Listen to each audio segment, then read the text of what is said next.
welcome to BB on Blast. BBUK edition. I'm Lindsay. And I'm Gaz. And here we go. We've got some exclusive. Oh yeah, we have got an exclusive coming up. We've got exclusive behind the scenes. Yeah. No, not quite behind the scenes. Well, in the crowd. More closer than some people were to behind the scenes. Yeah. And we've got an exclusive sort of interview with That's the exclusive klaxon going on that side. Yeah. So what else is happening? That's it. Also, are we not spoiling people with this the volume of content that we're putting out so regularly? We're only here last Monday doing a podcast. Here we are again. Lewis, our friend Lewis, he was calling. Everyone knows. He was calling for a daily podcast. Oh, was he indeed? Yeah. Said it gets him through the day at work. Oh well, just listen to it again, or pay for our salaries, and then we'll do it every day, even though it's only on for 6 weeks. Also, we need to do a little cheers. Henry survived. We were like, holy team Henry. I don't think he was going to survive, to be honest. I thought it was going to be close. I was a bit worried about, I looked at many polls. I did my own poll as well, and everything was saying that it was Zach to go. But we'd seen the same last week with Kerry and Farida. So I thought, it could be again the echo chamber.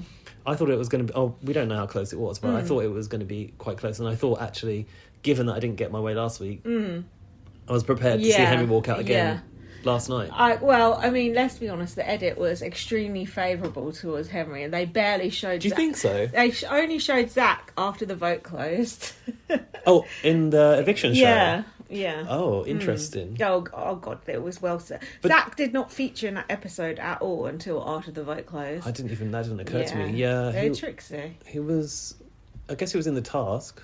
But apart from that, no, and they were showing, Henry and Yimmering doing English slang and the British slang in the diary room, and just all this Henry, keep Henry. Interesting. But do you not think that by the time the eviction show's on, the majority of people probably already cast their votes and made up their minds? Yeah, I made Jack download the app and vote. Yeah, double those votes. Yeah, and he did. So good. I'm surprised he didn't have the app already. He was being bitter, going, I kind of wanted Zach to stay. I was like, shut up. Well, no, you've got to toe the BB on Blast party line, I'm afraid. I said, you better not have voted the other way, or you'll cancel out my vote. Exactly, but right? But he didn't. So, someone that I've been talking to, who's a Big Brother fan that I've only just sort of connected with, I think it's called... Louis.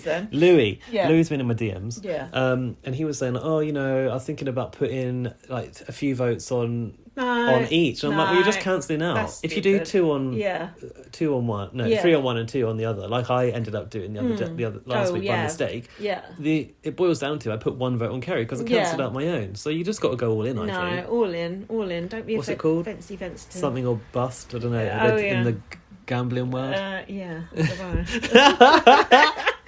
Do you not know? What did you say someone had said about the podcast? Give me this information. I was asking you this week, do you have people sliding into your DMs trying to form sideliners about BBK? No. I got plenty of them. You've got people trying to do more than that. So Mirren, who's listening and was listening back in our old BBUK days, he said to me that my voice is very soothing, and he said that if he'd have known I was in an open relationship, he'd have taken a chance. But you're not in an open relationship. Well, I'm not anymore, but I think he means back in the day he would have done. God, goodness me. Oh yeah, I sent you that. That's what I was. Hold on, I'm the person who's in an open relationship. No one slid into my DMs, so what's the problem? Lindsay's DMs are open, everyone. No, they're not open for that. Absolutely not. I'll tell you what the problem is. Everyone listening to this is a gay man. Yeah. Well, actually, we do have a gender split, I think. We do have a considerable female listenership. Do we? Yeah, according to what they know on the analytics. Oh, yeah. I thought everyone who watched Big Brother was a gay man. Wow, most of us. Maybe I'm wrong. Shall we play our exclusive, because it does relate to the eviction. So basically, I've been in touch with Henry's sister Harriet, and I was at the eviction last night. I didn't actually get to see her in person, but she's answered some of our questions that we're gonna play out. And we've not heard this, so this is exclusive for us too. Let's listen to whatever Harriet's got to say. Hey guys. So I don't know, from obviously on Twitter and stuff, I've seen a lot of polls that people have put up and things, and it was all kind of going in Henry's favour. So I was quite, positive with all that. And then I thought, what will be. You can't change people's decisions. In terms of Jordan and Henry, or Jenry as everybody's now saying, it's really difficult because, like, Henry's, not that I'm aware of, but he's never really opened up to me or the family really about, you know, dating or relationships and things. So we've never actually met anybody or, you know, things like that. So I don't know whether Jordan is his type or not. I mean, I think they have a very good friendship and I think they'll be friends for life. They seem quite close. Yeah. And I think with next week's eviction, I think maybe Hallie could be up for eviction. And obviously from the reaction on the eviction night last night, maybe Kerry, because people wanted her out last night, like, for sure. And at one point I thought they were saying get Henry out, and they were like, no, get Kerry out. That was a very pro-Henry crowd. And the whole Tory thing, yeah, I think whatever your political view is, it does not define you as a person. So, you know, it doesn't matter what background you're from, it's who you are as a person, like who you are inside, and that's really all that matters. One more. I definitely also feel like the final four could be Henry and his little group. So I can actually see Trish, Yinrun, Henry and Jordan as the final four. I like that. I'm not sure if I can see it in real life though. I don't know what it is, I've just got a feeling, and I think, you know, there's people in there for entertainment purposes that will be kept in, but there's certain people that stand out as not going to win as well, so it's quite difficult to judge. But I'm really enjoying seeing his journey and seeing his experience, and I know he's loving every minute of it. Take a drink. And that's all I want really, as much as I miss him. Seeing him, you know, on the screen last night, and he looked really nervous, as did Zach. Oh God, they both did. And I really wanted to see him and give him a hug, but at the same time, you know, I wanted him to stay in because I know that's what he really wanted, and other people want that as well for him, so I think it's really positive. Oh, thanks so much for that. We've got one last 17-second one. Oh no, that's me. You. Sorry, no, we are done. I thought she said last one. We asked Harriet whether she thought that the Henry Jordan love triangle story that Big Brother's trying to push is a real thing. I don't believe it is, but you have a different opinion, don't you? I think it is. You think he's into Jordan? Yeah, when Jordan... I know what you said is right. They can edit and show... You know, they can cut it up whatever way they like. But when Jordan was in bed with Matty... Henry was the as soon as Henry got nominated, Jordan just like cut him off. I think so. Kind of dropped him. Yeah, he did. That's a shame, isn't it? Yeah, I didn't like that from Jordan. I'd actually like Big Brother to ask Henry about that in the dining room. I'd like to know if he's picked up on it. This is what when Matty was in the dining room talking about Jordan. Yeah, I was like, why isn't Big Brother saying, "Do you think Jordan like?" I feel like Big Brother doesn't probe like he used to. Did they ever? I feel like they did. Don't they just say, you know, kind of like overarching things like, what's the mood like in the house? No, I feel like if someone was talking about like a showmance or something, they'd be like, oh, and are you? They would definitely shit stir like that. So I wanted to hear like, because I get the feeling Matty ain't that interested. No. So it's like, it's interesting seeing the dynamic. Did you not also think watching the edit last night that in the clips where Jordan was talking about Matty, he was a bit drunk? Do you think he had a few drinks and you've got a bit like... Yeah. Because sometimes when you've had a few... Oh, God. You can sort of like... The feelings become a bit amplified, right? Yeah, of course, yeah. And you can say things you didn't mean to say. Yeah. But, I just think that with that edit, it was a very obvious effort from Big Brother to make it look like Henry was bothered. And I don't actually think he might not have been bothered. He could have just been looking over the room, you know? I don't know. I think he would be bothered because Jordan said to him, like, oh, sorry, I sort of... how I dealt with this. I don't know if this was on the live feed or sorry how I dealt with it that way. And Henry was like, oh, well, everyone deals with things differently, blah, blah, blah. He's like, and if I do go, you do have to like make other connections and stuff. So it was the thing, you know. I just thought like they've clicked on a really like kind of like they relate to one another probably just because of their life experiences. Yeah. Well, I don't know. Jordan's from a council estate in where? Scunthorpe. I think that's something don't add up to that whole story, but anyway. But I just thought they were like really, really good friends. I didn't think that there was any sort of motive from Henry, but I guess we'll see. Anyway, we'll probably find out, and at least we get the chance to find out now. Yeah. Now that Zach's gone. But do you think now? So I've had an opinion from my mate Faz that now, like, we've kept Henry in, and a lot of people are keeping Henry in because of the Jordan storyline.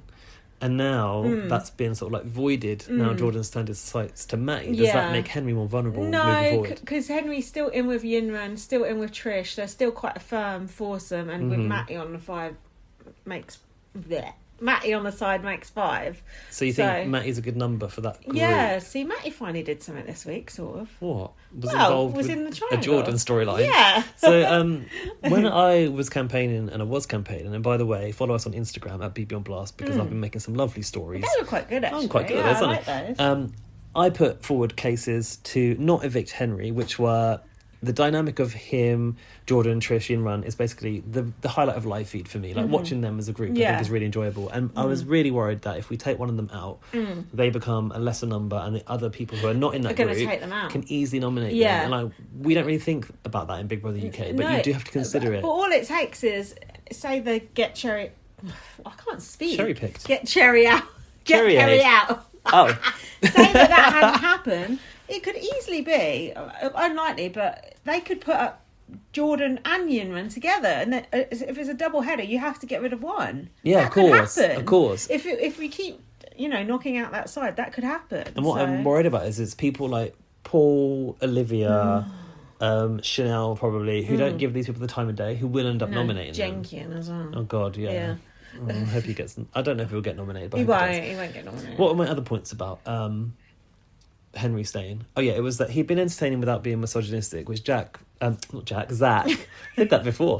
Zach really didn't look good this week. I really didn't think Zach was that misogynistic, if you ask me. Come on, what about the whole... We'll talk we'll about get to it. it about the episodes. I thought really it was iffy. I'm as feminist as fuck, and I did not think it was... There was a couple of things, but on the whole, I thought that was overblown. I actually like Zach. This is the thing. I had to campaign against him because I was very pro-Henry. It shouldn't have been Zach or Henry, is the upshot of it. Yeah, you're right. And also, I do think that others sort of created that thing against Zach. I don't think any of what Zach did was that bad. Yeah, he was being annoying. But... I've got some views on Zach and the opinions that they had. Do you want me to do them now? Since we're talking eviction. Well, do it, otherwise you'll probably forget. Okay, well, I think that the criticism levelled at Zach was that he was, what was it? Didn't someone this week said, if you're friends with everyone in a conversation with Kerry, you're friends with no one? Bollocks. Which is completely rubbish. Yeah. But I think, for Kerry to say that doesn't surprise me. No. She's quite a sort of negative energy, isn't she? That could be your tattoo of the week. What? If you're friends with everyone, you're friends with bring no back one. Gaz's tattoo of the week. Let's bring it back. Okay, that's what it is. And I will get that on the small of my back. Imagine if I got this tattoo of the week every week. You'd be covered. It's like that task in US Big Brother. First. Yeah, so, and then they were saying that Zach was a game player, and that some of the reasons he was nominated, I remember Jenkins saying, I don't think I've met the real Zach. Right. So I think there might be some cultural influences at play here. Okay. And bear in mind, I lived in Thailand and I understand Thai culture a lot. I know Zach left when he was 9 years old, but I think what's important to remember is he was raised by immigrant parents, and he said on Late and Live that his mum doesn't really speak much English. Right.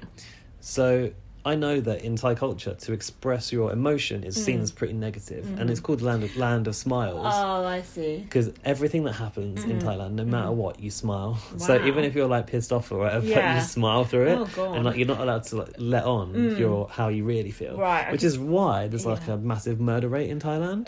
Because people just hold in all these emotions and get to the point and go kill someone. When you kill someone, are you still smiling? Yeah.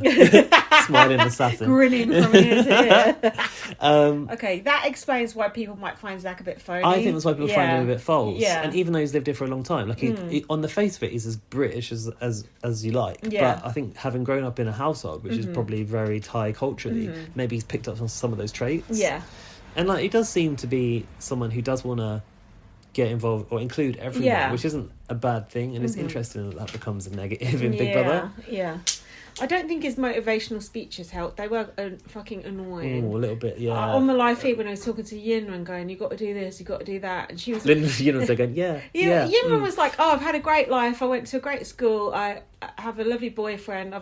My family are great. And he goes, if you just carry on like that, you're never going to go up. You're always going to be plateauing. It's like, I thought, what? Sounds like she's already. It sounds fucking great. And then he was going, you've got to push yourself out your comfort zone. She's literally on Big Brother. I couldn't think of much more pushing out of your comfort zone. I'm so tired of people telling Yinrun, you need to do this, you need to do that. Fuck off. Trying to kind of install Yinrun's personality, which she's got of her own. She's not a kid. Do you know what I mean? I think the problem with and it's so sad to hear Yinrun say that people, say hello and they walk away, because it's kind of like Kerry, that was, we found out on the live feed. Yeah, but I don't think it's only her. No.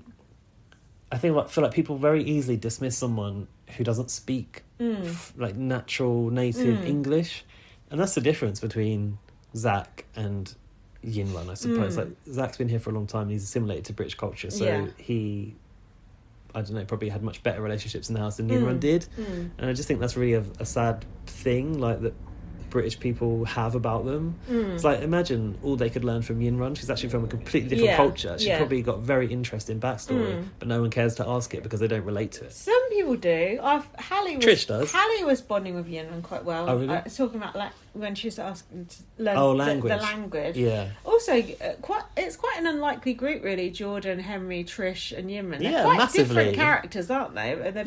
That's what I like about it, because this is Henry is like, okay, VT, he's a Tory royalist. Trish is a mum from Luton. And didn't Trish say she hated Tories yes. when she went in? So it's interesting that they have learned to not even learn to get along, just get along. That was one of my other causes for saving Henry, is that his politics are being challenged in the house and he's actually learning. But what I do want to ask you this about Henry. People asked me when I campaigned to keep Henry, and I said, like, a vote for Henry is a vote for Zach to go, is a vote for good TV. Yeah. Is Henry entertaining by association? No, I don't think so, because I personally find the posh show entertaining in general. Yeah, but he's not that level of so posh that he's not on this planet. No, he's not. He's not like, don't walk so far over there, or you'll fall off the fucking edge. No, he's not, but he does come out with some funny one-liners and stuff. Well, I don't know. We'll never see him in there without Jordan, so I don't think we'll know. I thought he was quite entertaining in the Big Wig Task, though. He was playing a sort of sort of gender-bent Donald Trump character. Yeah, that's true. Yeah. I don't know. This whole thing about, Henry's a Tory, he's got to go out. I had my own friends in my DM saying, you have the worst takes as ever on your housemates, my friend John. Yeah, but John's not watching the show, so John can go do one. Yeah, but... Sorry. That's a bit forceful. That's what I said to him. It's all right, he won't listen to this either. But, and other people... and other people on Twitter going, this Tory, I'd never vote for him just because he's a Tory. People are more than the sum of their parts. That's right, I'd never vote for a Tory either. I didn't vote for Henry to go either. But what Harriet said, I do take slight issue with it, because go on. It's what's inside that counts. Yeah, it is. But if you vote Tory, it is a bit of a mark against you. It's quite a damaging political because stance. It hurts a lot of people to vote that way. So don't get me wrong, I do understand the people who are saying that, but this blind, just because they're a Tory, I would instantly want them out. I think it's so stupid. Well, it's not considering entertainment, which this show is all about. Who's giving it's not good TV? Just about who you like and who you don't like. It's sometimes entertaining to have someone you don't like. Not so that we don't like Henry. I do like Henry. But I would, like you said about the politics thing, those sort of things are sound bites that people say to get on a show. How committed to being a Tory is Henry? We don't really know. He's not spouting about it in the house. He probably knows better. And the other thing is that Henry is a gay man, and the politics in that party right now towards this community, my community, it's going the wrong way. We don't know how he feels about trans people, but he's seemingly fine about Hallie. I would like to, after Henry is out of the house, have him on here and talk to him about it, because I can't could do a Cameron with him. And I'd like that, and I can't understand how someone in good conscience who is gay themselves can support that party, and maybe he will come out with a different view. Who knows? And he's only 25, isn't he? So he's only young. You can think a lot of things when you're younger. It's funny. Now I'm out about my open relationship, I can say this thing. On the dating sites that I go on, so many profiles say no Tories. Yeah, and it's like saying no vegans. It actually puts me off, because I just think, why so judgmental? Not that I want to go out with a Tory, I absolutely don't. To me, it goes without saying, no Tories. And when people actually say it, I just think, I don't want to sit on a date and talk about politics. No. I want to have a laugh and have sex. I don't. Is it the men saying no Tories? Yeah, that's weird. So many say no Tories. I don't feel like that many women are Tories for some reason. No Tories, no. Oh, yeah, I'm only looking at men. No Tories, no cops. No, I don't know how these things work. Sorry. No Tories, no cops, and no something else. Oh, TERFs, which is fair enough. Yeah. And the cops, someone started talking to me, it was a policeman, and I was just like, disconnect. It's like, no. But Tory, like, whatever, I don't know. It's a contentious one, isn't it? And everyone's going to have a different view on it. I completely understand how people feel about it, but for the purposes of me watching an entertaining 6 weeks on TV, it's not about I don't care, and I'm not that invested in politics anyway. I'm just trying to, like, enjoy myself and ignore it, to be honest. That's the spirit. Well, it's true. You do vote, though, and everything, don't you? Of course, yeah. Of course, yeah. Rishi. Tories won't be in next year anyway, so we can all stop talking. Let's hope not. Next year, is that? I thought it's further away than that. No, I think it's next year. They won't be in anymore, so don't worry about it. Anyway, why don't you tell us about your experience being in the crowd? Oh yeah, I was lucky enough to get into the eviction last night, and thank you, Lewis. That's Lewis J. What's his current handle? It's changed all the time.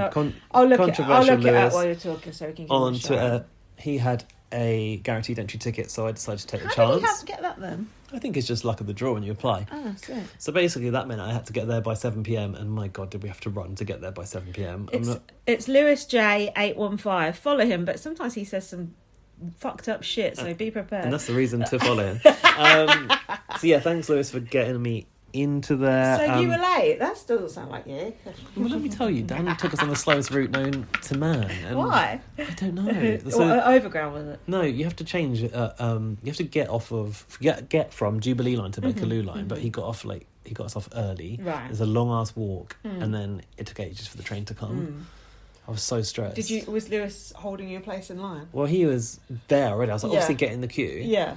But anyway, it was fine because they weren't being that strict on it. Did you just push past people? No, well, we came out of the station. I was obviously wearing my Big Brother hoodie. Well, it was round my waist because it was so hot. And someone saw it and they were like, quick, like, get in front of them, like, run. And I was thinking, I can outrun all of you. And I did run all the way from the station to the studio. But they actually, this week, they gave a studio area for the crowd because they thought it was going to rain. Because I think people complained last week that they all got drenched waiting for the show. And I was a bit disappointed because I was in the priority group, which meant I was in the first batch to go into the studio, but I was actually in the exact same place that I was last time. Oh, right. And I sort of wanted to be elsewhere. I could see you though. Yeah, you saw me. In the crowd. It was kind of like, I was on the line of where the friends and family were stood before. Yeah. Just one person deep. Why no banner? Why no BB on Blast banner? Well, I wasn't planning to go, so I didn't have the time. That's a shame. But also, I don't know if you would get away with a BB on Blast banner. And actually, you know what? On Channel 5... Go on. The shittiest banners, like just a bit of old cardboard with pink writing on. Something about Huntington carpets. Like, stop trying to advertise your business. I've just done it now. If they've got Huntington carpets, we can bloody get BB on Blast. That's true. On Channel 5... Pretend we didn't say that. I don't want to give that advertising, whatever it is. Channel 5, the legal team used to come out and check the banners. They didn't do that on ITV. Imagine that. they did. And I'll tell you why, because of my influence, because that time they had to blur my banner on the morning show when it said like fanny rental. That's a BB7 thing. I'm not going to go back to that. I don't remember what that was. Anyway, you got in the queue. I got there and then I was in the same place. The benefit of where I was I could actually see the TV screen, and like it was a better viewing experience. But weirdly, everyone decides to look at the big screen on the house, which is like really, it's not clear because it's corrugated iron, but like everyone was like, I was the one person like looking the other way, and it was weird because everyone was like looking that way. It's like the better screen is there. Yeah. So yeah, I got to watch the whole show. Can you actually hear it quite well? Yeah, at L Street it was really bad, but the audio is really good at this this studio. So they didn't. I want to talk about booing because it felt like that first eviction was really sanitized to me, and like it's going to keep coming up, but like we know ITV have got this kind of like be kind what's the word campaign manifesto that they want to apply to Big Brother, and I get it. I want to talk about a little bit why I think they're maybe so on edge, and I think it's because ITV has experience of like Love Island, right? Yeah. And a couple of Love Island contestants obviously killed themselves. Yeah. And I feel like that's why they're being super careful about Big Brother. But booing has been part of the fabric of Big Brother. We talked about this last week. But the weird thing is that I feel like they want you to feel that you can't do it, but they don't actually say it outright. Well, did you see what Will Best said? What?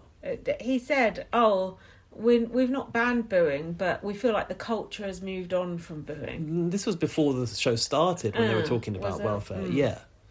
But the culture hasn't moved on. That's what I tweeted. Everyone wants to boo. But it's not like people are just down there going boo for no reason.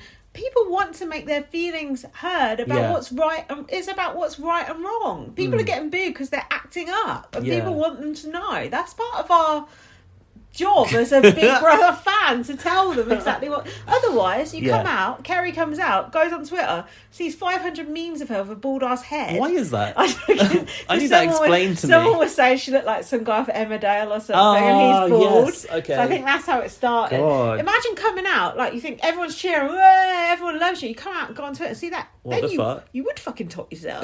God, I hope not. Jesus. Well, hopefully they've got support in place. I don't mean that literally, but do you know what I mean? What you're talking about is going to be the shock. Which whereas if she gets a hint of it before, she can mentally prepare Well, the thing herself. is, not even... Okay, Kerry is a separate issue, but in this eviction, everyone is going to have... Well, in any eviction where, especially when it's a head-to-head eviction, which is the way these are going, which I prefer, everyone's going to have a preference. And if you can't express a negative sounding noise, like a boo, how do you possibly show that this is your favourite to stay? Yeah. You cheer a lot for Henry and then just clap. silence for that. Yeah. But it felt like there was... So during... did it come across in... I haven't seen the show, but did it come across with that when they were doing the You Could Vote For, Zach got a bit of booze? Slightly, yeah. Because he went sort of like that. Very slightly. But he couldn't hear. I'm talking about during the show when AJ and Will go to the vote to app. You can vote for Henry. Henry got a lot of cheers. And then for Zach, there was a kind of ooh. Yes. Not extreme. No. But this is the thing. Like when Zach walked out of the house, regardless, he was cheered. Yeah. And I was always going to... There's nothing to boo about him. He's not done anything wrong. I wanted Henry to stay, so I made a lot of noise for Henry, and I booed for Zach because I wanted him to go. But when it came... Oh, I shouldn't have admitted that. When it came to him walking out the house, I cheered for Zach. Because I didn't want Jack to come out. Why do I keep saying Jack? Zach to come out to booze. Because, he hasn't done anything wrong. I actually think he's all right, and I think I will miss him being on the show. Oh, I won't go that far. Come on. More so than, Paul or Tom. Oh, come God. on. Yeah. That's a different story. But I felt like I was doing something wrong. And I felt like the atmosphere they're creating is that you'll be hung and strung up for booing. Someone said, I heard people got thrown out for booing. And I don't know if that's true.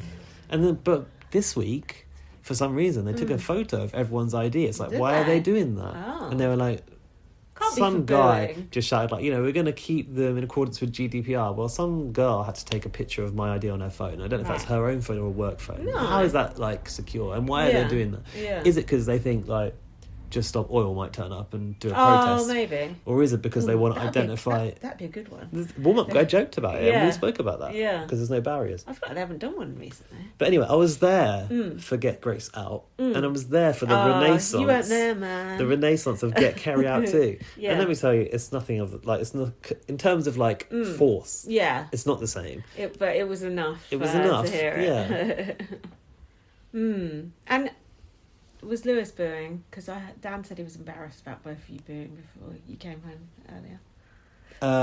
Lewis J. Did Lewis start it? Do you know that? I told him to. You know that other Lewis that we met at the house one time? I saw him in the audience. He's the one that's... It came from his side. I saw him in the audience. I don't think he wants to be outed, actually, but... Well, it could be any Lewis. I heard his voice. There's loads of people called Lewis on Twitter, but I know who you mean because I saw him in the audience. It started from the opposite side, right. and it just caught on... Yeah. Caught mob mentality, right? Caught like a flame. I mean, when we were down there, I was booing every fucker. I was booing people this who is I it. liked. It was just fun to play. It was just fun. This is the thing. I felt like at Elstree, I don't know what it is about the audiences, but everyone was more lively. It feels like everyone drops into silence as soon as AJ and Will are talking. I don't feel like it was like that back in the day. I feel like everyone was just ready to react to everything, but no one knows quite how they can and can't react. Maybe it's just like a bedding in period. I don't know. They were also trying to be a bit too controlling, I felt. And if Big Brother listened to this, then this is your feedback. There's a woman there who I met her in the house, actually. I remember seeing her, and she's obviously some kind of a producer on the show. She might even be the person we met when we went to the panel at Elstree. Oh, yeah. And like, where they go, who goes, you decide. Yeah. They did like a run through of that. Right. And then they weren't happy with like how many people joined in on it. Oh, right. But then they were trying to get the audience to only join in when Will gestures for you to do it when they say it. It's like too much instructions to follow. Yeah. And Will was like, yeah, feel free to get involved. And then she was like, no, only when you gesture. It's like, there's too many moving parts. Like, the audience should be encouraged to speak up and enjoy the show. And that doesn't matter that much. It doesn't matter at all. It's like, don't phone, you're just too late. Yeah, it's like, come on. We coped with Brian Dowling's presenting, so we can deal with this. Yeah, it just felt like too micromanagey. Like, let the audience join in when they want to join in. And also just, the warm-up guy did say you should express how you feel. Oh, okay. So, I don't know. It's a weird one. They're stupid because the booing will create the drama in the house, which is good for the show. And the booing will give them some good highlights. There's no highlights on tonight, is there? But I didn't... Well, no, I did watch Late Live last night, but they didn't talk about it on Late Live. And actually, I have to say that I noticed... I thought that AJ looked a little upset after it happened. I'm not sure if this is true or not, because AJ was absolutely freezing in that outfit. And surprisingly, in between takes, they didn't bring her like a blanket, or she had hot water bottles. Right. But like, I thought they could give her a big jacket for in between or whatever, but they didn't. And she was really cool, cold. She looked good though. She looked great, and actually I had a moment where I got to say hi to AJ because she remembered me, which was nice. Will, not so much. Will was like, "Oh, where did you get that merch from?" I was like, on the day that I came into the house and we did the video. Shame. He was like, "Oh yeah, of course." I was like, "You don't know." Bless him. But they are trying to interact with people a little bit and make them feel included.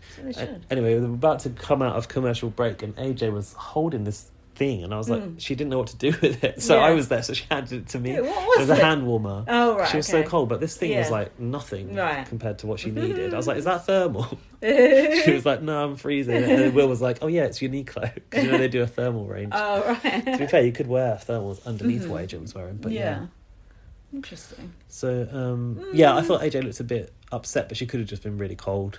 Perhaps they just haven't got it quite right yet. I think the boos are good for the show, because the boos will get the people out we don't like. It will bond together the people we do like, and it just makes for better entertainment. Yeah, I'm trying to work on another exclusive. I don't want to reveal the name now, but someone close to the show who is recognisable to people has said to me that they feel the public has got their voice back, and it's a good thing. It's part of Big Brother. Okay. Interesting. Tease. Did you watch much of the live feed last night? Because I saw a bit of Kerry's reaction, but I wondered if there was much more. I saw her trying to minimise it. I was on the way home, so I didn't see much. And then I caught up with Late Live, and then I tuned in and it was finished. Right. I saw her basically going, she was trying Did she think it's Zach's friends and family? Yeah, or Zach's she was trying to cozy up to Jordan. She said it was because I was so nasty about Zach this week, and it's all Zach's friends in the audience. Yeah, right.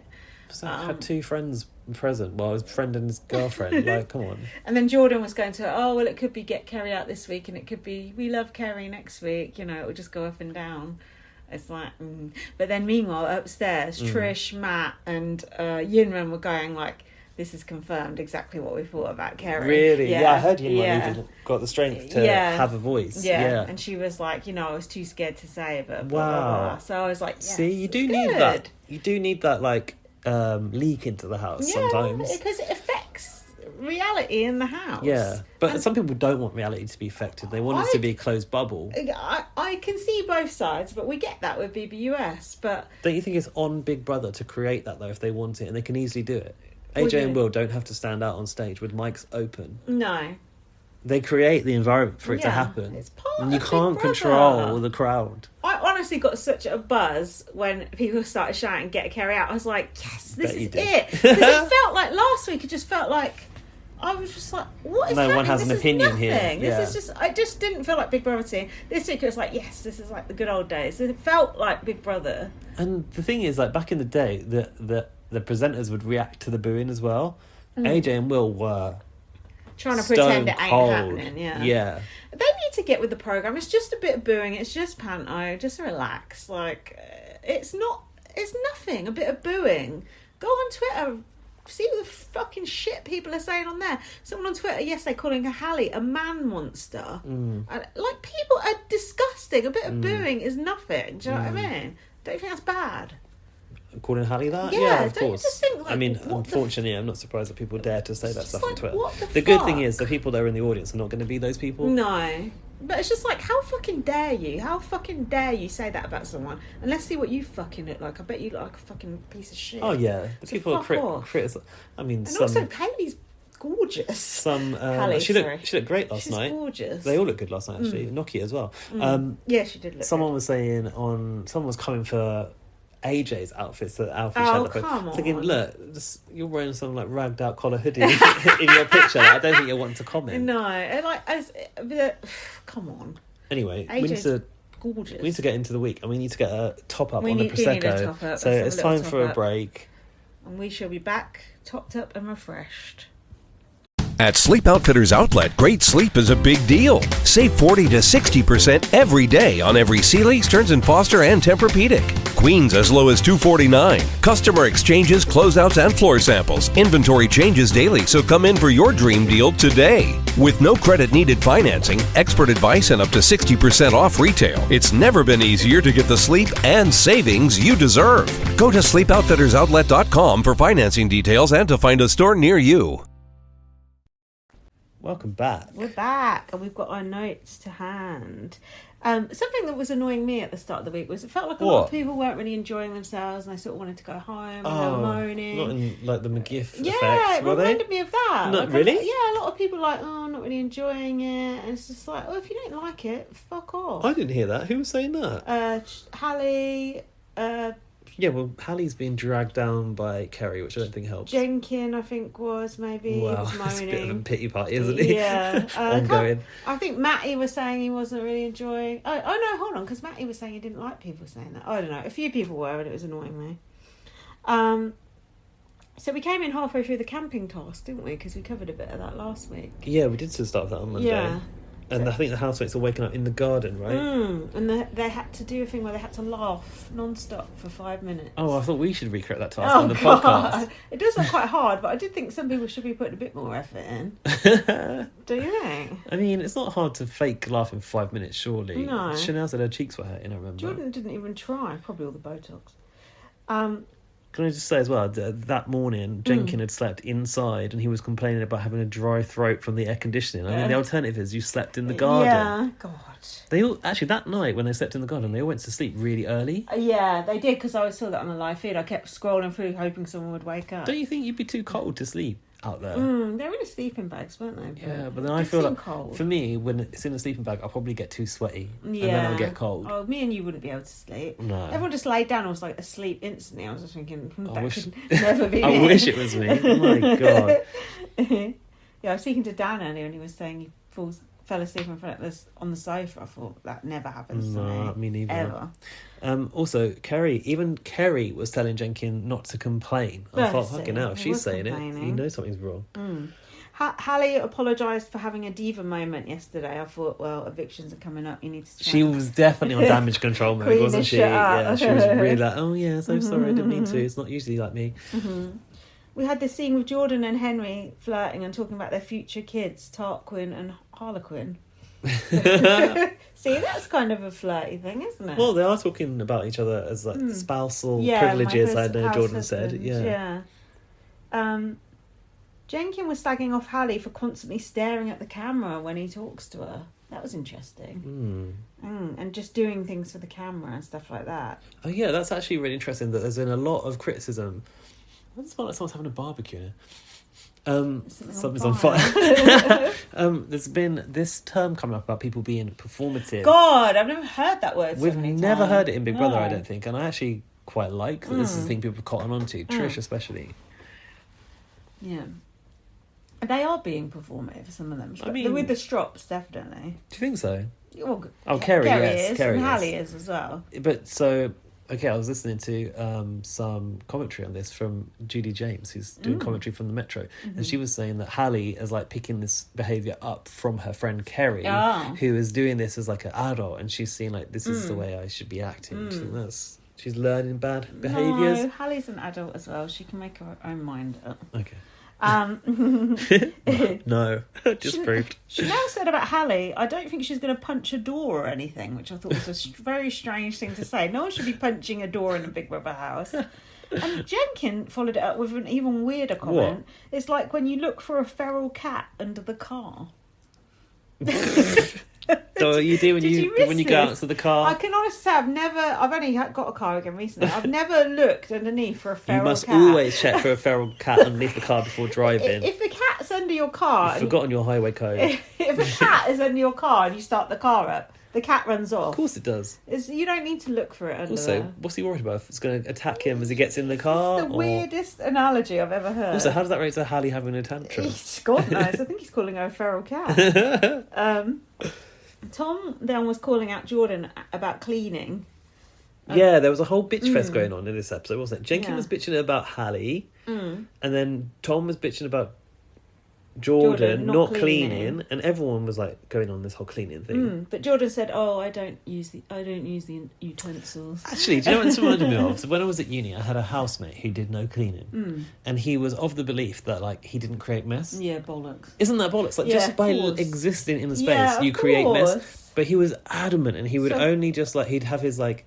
Oh my god, he would always eat the same thing. He had like frozen sausages that he'd eat every day, and like a box of supermarket orange juice, and that would be his like meal, and fuck knows what he had on the side, some frozen vegetables, whatever. What a gross meal for a start. And then he would like have his like one little plate and knife and fork, and that was like all he would like touch in the house. He never like hoovered because he said he didn't make a mess. He never like would like wipe down the kitchen. What is he, the Invisible Man or something? Well, unless you just eat like just a packet of crisps or something. I mean, you can still make even a mess then, from that. crumbs. Yeah. It's not great. I mean, Henry literally got nominated for being lazy. So you need to pull your weight in that house. If you're not cooking, you need to be wiping down the counters or doing something. Or at least making it look like you're doing something. Yeah, well, Jordan made an effort to make it look like he was, didn't he? And didn't he go up to Tom? Is it Tom who was bitching? Tom, yeah. Surprising to see Tom having an opinion on something. I've heard Tom complaining about that quite a few times on the live feed. Didn't he go up and go, look, I've like washed up the plates. You see, I do this every night. You don't see because you're in bed, but I do this every night. Jordan could call Tom the messenger boy behind his back, which I thought was a bit shady. Didn't he say we need to get him a little messenger hat? Did he say that? What's a messenger hat? I don't know. It's a thing. I had a friend at uni who was so fucking annoying, and she had a very specific knife that's the messenger hat. Oh, right. The flat. Oh yeah, topped cap. They're horrible, aren't they? I hate those hats. I knew a guy that used to wear one of those. Yeah, my horrible brother did as well. Does. I had a friend at uni who.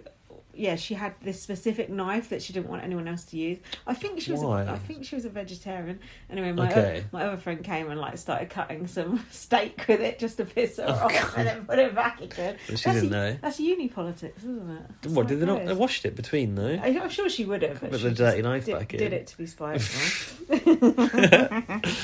Trish and Henry bitching about Kerry as well, and Henry said, "I wonder how long before the cracks will start to show." I think they already are. Trish and him were bitching about Kerry. Yeah. Yeah, those cracks are showing. They failed that task, by the way. Have you got to that? Yep. And Chanel said my cheeks were hurting, and Olivia said that's the Botox. Right. What do you think of Olivia now? I like her. She's brash, but I like it. I do still like her, but she still gets on my nerves. I know she's supposed to get on your nerves, but she's so fucking obnoxious. It's nominate two people instead of one. She's just so obnoxious. I mean, I'm obnoxious too, but she just... If I was in there, I'm sure she'd be getting... I can't believe she only had one nomination or something. How? That's true. That's just nuts. She was shrieking last night. I had to turn the volume down. Oh, she's always singing. Please stop singing. The problem was it was Big Brother's happy camp, right? And they were quite unhappy a lot of the time. Dylan was leading on the shopping list. It was a much more ordered affair this week. Was it better this week? I think so. Noki walks off. Noki had a strop of something that wasn't actually a thing. It was about the dairy-free yogurts, wasn't it? Oh, right. Do you remember? No, not really. So basically, he's going through, and she's like, "Oh, he's going yogurts," and people are going, "Yeah, I want yogurts," and she's like, "Well, you know, I don't have dairy, so I need the vegan yogurts." In fact, I'm going to talk to Big Brother about it right now. Oh God, I'm telling. I feel like Noki's a bit dry. I was going to say to you, what do you think of her? I think she's rather not stuck up, but just a bit fake as well. I don't think she's fake. I think that's just how she is. But like her personality just like doesn't. I feel like we're never going to get beneath the surface with her. I feel like it's like the pageant that with girl Zach problem as well. It's like, oh, is she rubbing people up the wrong way, like Taylor? I feel like it's just nothing to her. Well, she went into Big Brother. She said, "I hope this is the last time we have to have this conversation." Oh, I feel like she's been like trained on how to talk. Do you know what she was saying about? What was she saying the other day? Something similar along those lines. Yeah. Wait, why did I say... I don't know. I can't remember what she was saying. I don't know where my mind's trying to go with that. I've lost my train of thought now. But, I thought, like, trying to sort of, like, override Big Brother. That's not how it works. Big Brother's in control here. You can't go to Big Brother and, like, talk them into submission. And it turns out that... I don't know why Big Brother didn't say, like, perhaps you should go and look at the shopping list. Because by the time she got out, they'd got to the dairy-free section of the shopping list, and there were those yogurts. And she was like, and you just let me go in there and blow up at Big Brother. Well, that's your choice. Yeah, I think that £5 I put on Noki was flying away rapidly. But what they should have said to her was a bit like the Roxanne Pallet situation. You should consider why Roxanne hasn't been removed from the house. Like, just, like, make her, like, question... what she's saying here. Yeah. I don't know how Big Brother dealt with it. He wasn't removed from the house, not her. Yeah, he wasn't removed from the house. Yes, I do mean forgot what his name was. So this is when they all started to start bitching about Zach, and I couldn't really work out what the beef with Zach was, and I'm still not quite sure. Beef with Zach. Tom was telling Jenkins and Chanel, that Kerry is sick of Zach. Is this that storyline about the whole bitching thing that came around? It's not, is it? Jenkins says Zach is very cocksure and thinks that he's going to win. Tom said, "I'm just part of his roadmap around the house." Don't know what that means. So what they think is that he's just going around maintaining relationships so he doesn't get nominated. Yeah. Zach said... roadmap. Zach said, "I'm not going to stand here and take shit off 2 women." What was it? I couldn't work out what was going on here. I thought the editing was quite bad in this episode. I've written sexism alert. Go on. However, I did have a shopping related thing. Matty said, because they were on a basic budget, weren't they? Basic they were. Rations for basic bitches.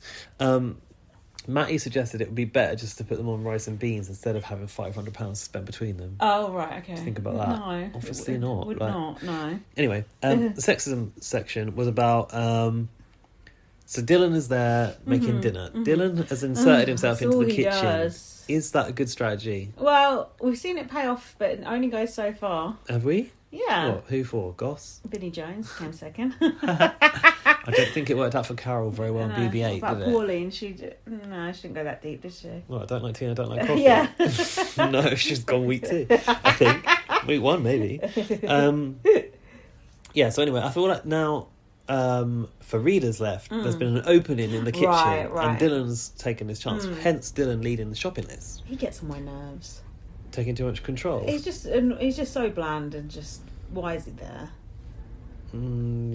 Well, I guess the amputee storyline is. But what I'm surprised about is I feel like he hasn't been able to talk about that in the edit, or they haven't put that in the edit. So I would agree with you. Yeah. We're not seeing enough of Dylan to know why he is there. Did I say last week about his conversation he had with Yinran about Friends? I watched it. I saw it on the live feed, and I sent it to his girlfriend because it's their thing, right? When he said he knew every word of every episode, and she said, "What's the last thing that's ever said?" He didn't know. He didn't know. It's like she was so happy. She was gloating. He's probably fallen asleep by that point because he said he watches it in bed. So. Yeah, and also like. Wasn't it like he was watching from the start? There's a lot of Friends to get to the last episode. God, wow. But I think he said he watched it 5 times. Yeah. Oh, he watches it every night when they go to bed. I haven't ever watched Friends all the way through. I hate Friends. And I also hate people who watch TV in bed. I just think there should not be a TV in the bedroom, as far as I'm concerned. Wow, controversial. My mum has a TV on all night, loud. Some people can't sleep without the TV on. I think that's so weird. I think just get a grip. I don't think it's healthy. It's just weird. Back to Zach. Yeah. Dylan's there in the kitchen. I think he was cooking like pasta bake or something, and Zach was like pinching the cheese. Oh, okay. And someone had something to say about it. And in fact, there's something else I want to talk about from earlier that we skipped over. Yeah. But Trish was in the kitchen, right? Mm-hmm. And I don't know how it came up, but Zach said about Dylan, actually, I think, because my man ain't going to stand there and take shit off two women. Right, yeah, I've got that. Yeah. Olivia one side, Trish the other. Yeah. And Trish said that sexism was just thriving in you. And Olivia said, yeah, waiting to come out. And boom, there it was. And actually, I like the way I like listening to Olivia. I actually like the way her accent sounds. Yeah. I do like the Glaswegian accent. Trish said to Dylan, you were very complicit in that. Oh. Yeah. How was he complicit? Because he didn't really call Zach up on what he was saying. As if a man's going to do that. As if they could care less. And then Zach started to get a little angry, and I could see the change in his face. Oh, the smile. But he acted like it was a joke. Right. But he goes, I think he started to worry because Trish was basically calling out his behaviour, and he was like, Trish, sometimes you take things too far, sometimes you go too deep, and it's just a joke. But like, I sort of thought it was a joke. Did you? Yeah, I didn't have that much of a problem with it. I just thought that I'm surprised you didn't pick up on this. I thought the way he called Trish babe and told her to chill made it look a lot worse. Yeah, I feel like I either missed something or I wasn't paying attention, or because I just thought, oh, they're just messing around. And Zach went. But then later there was something else that was bad. It was a knocky situation. Something, yeah. And then Zach was like, I was just here trying to drink my brew. And then Trish was like, oh yeah, gaslight us, it's fine. Pretend that it didn't happen. Maybe it's just my hormones, and maybe I'm just on my period. Yeah. So yeah, I thought that the way he said, my man's not going to be talked down to by two women, that was a red flag. Yeah, like they're inferior. Yeah. Exactly, especially when his obviously his hero in his life is his mum. And that's what Trish said. Because we didn't really see him talking about his mum in the show until on Late and Live last night. They edited it together. Well, it reminds me of, not to go on a tangent, but Jared in BBUS saying, calling women females and saying he never really spoke to a woman before. Just now realising that they're human. But adores his mother. So it's like, yeah, something's amiss, isn't it? Yeah. It felt off to me. I thought Zach exhibited some questionable just outlook on women in that moment, to be honest with you. Well, there was more later. So Jordan was washing up. He said, I don't want to give anyone any reason to complain. This is purely performative. And someone said Jordan is gaslighting about the dishes, and Jordan said, I don't know how to light a gas fire. He said to Tom, did you see how hard I was working? I washed up so many dishes. That's what I do every night. What's this? Take my name out your mouth. Yeah, what happened here? This was the thing where I'm a bit confused. This was the thing where Zach... Was he coming at Trish again? He said to... Olivia said something, and Zach said, has it shut up yet about Olivia? That was... I had to draw the line there. Dehumanising. Yeah. The line in the sand. Why say that? Don't think it's just... No. That was where I was just like, no. And he said to Trish, take my name out your mouth. And then Trish was like, okay, Zach. And she winked at him. And I was like, oh, is she saying I'm going to nominate you? Oh, I don't know.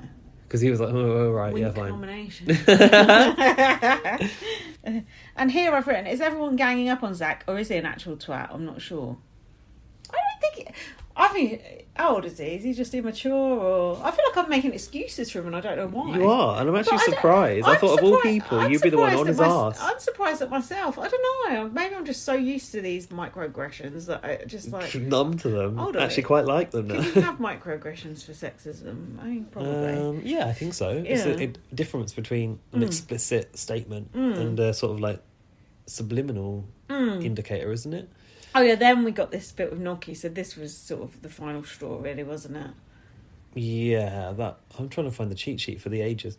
Yeah, go on, talk me through the Gnocchi situation. I didn't like this, actually. Zach was play fighting with Gnocchi and then said, sit there and be a good girl. That phrase is not good. No, it's not. That made me think, how does he behave behind closed doors around women or, whoever he's with at the time?